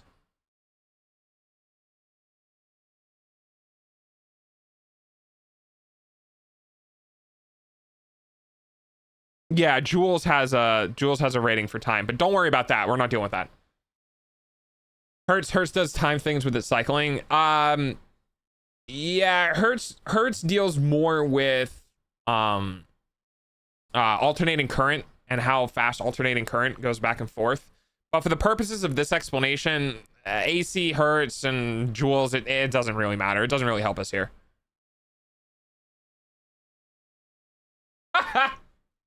The timing. So yeah. So when we talk about, and we'll go ahead and draw this to an end, but when we're talking about our battery, right?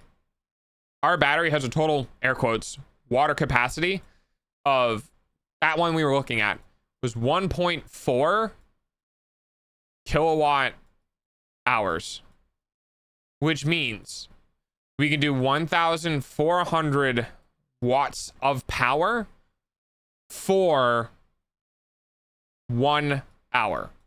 And this can change. We can do 2,800 watts for 30 minutes, right? Obviously, this takes into account the capability of the cells. Like, can they provide that much power that quickly? Let's just assume we're working with amazing cells that can do whatever the fuck we want. Or we can half it, right? We can go 700 watts for 2 hours, right? So what I was working with you on was I was trying to figure out how much power does your welder actually use, right? Because if you're using 80 amps, but you're only running it at 20 volts, right? That is 1600, 8 times 2 plus the 2 zeros. That's 1600 watts, right? And then we can look at this, right? Well, 1600 watts is a little bit bigger than 1400 watts. So that means that if we're using this amount of energy, we can supply it for about an hour.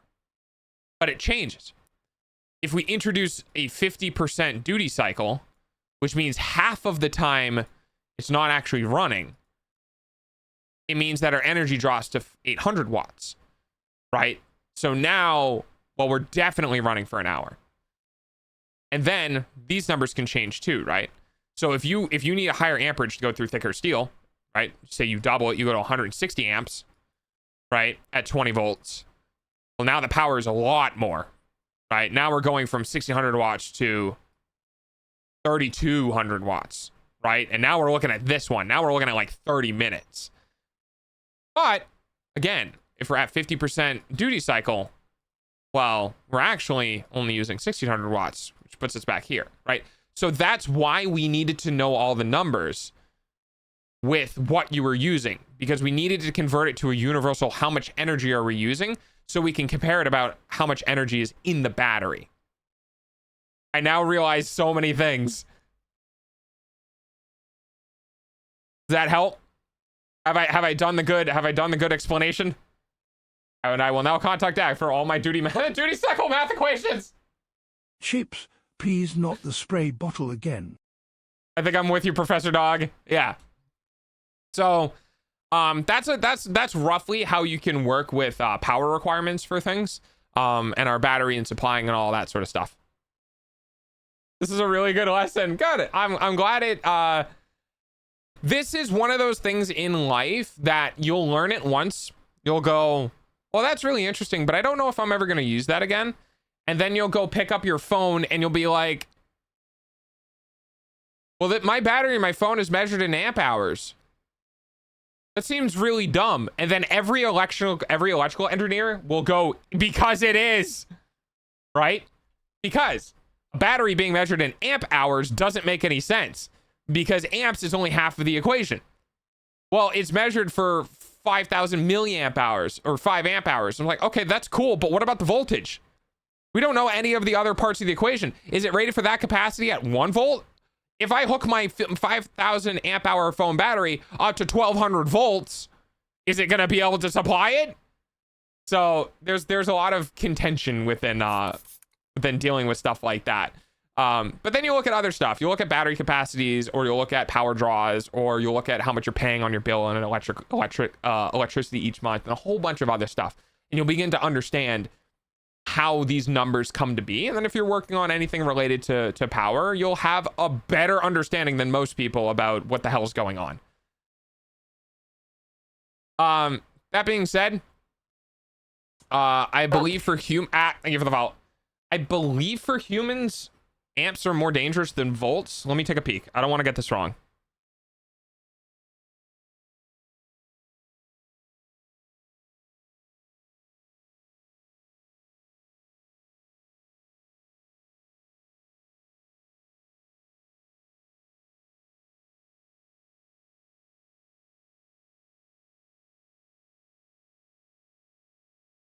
Okay, here we go. So for human beings, both of them are dangerous. I would like to preface this with the fact of both of them can be dangerous, and it doesn't really matter, but here's what becomes dangerous first. Voltage is what hurts you. So if you're touching 120 volts at a low amperage, it will hurt because it has a higher capability of overcoming your body's resistance. Lower volts at higher amperages are more like you can handle them better with your body because it won't overcome resistance in your fingers and your body and stuff like that. That doesn't mean go stick a fork in the electrical outlet, because that's a 20 amp breaker at 120 volts. That will fuck you up, right? But generally speaking, when you're working with electricity, you worry about voltage first, and then you follow that up with amperage. Now, with that said, I hope you guys had fun. I hope my random ramblings with random bullshit going on in the background was fun and entertaining. I hope you guys may have learned new things. But I'm gonna go ahead and call stream because it is now 8 o'clock and I have a blueberry pie waiting for me. So I hope you guys had a wonderful Thanksgiving, and if it's not a thing you celebrate in your particular country, then I hope you had a great 27th of November. We'll be live again tomorrow. I don't know what we're gonna do. We'll probably play a game tomorrow. I think I did enough rambling for one stream today, or 2 streams even. But yeah, we'll see you tomorrow. Hope you guys have a wonderful, wonderful night. And hey, subathon next month. It's coming up quick. Hopefully you're saving. All right. Have a great night, everybody. It was nice to see you. I will see you tomorrow. Goodbye.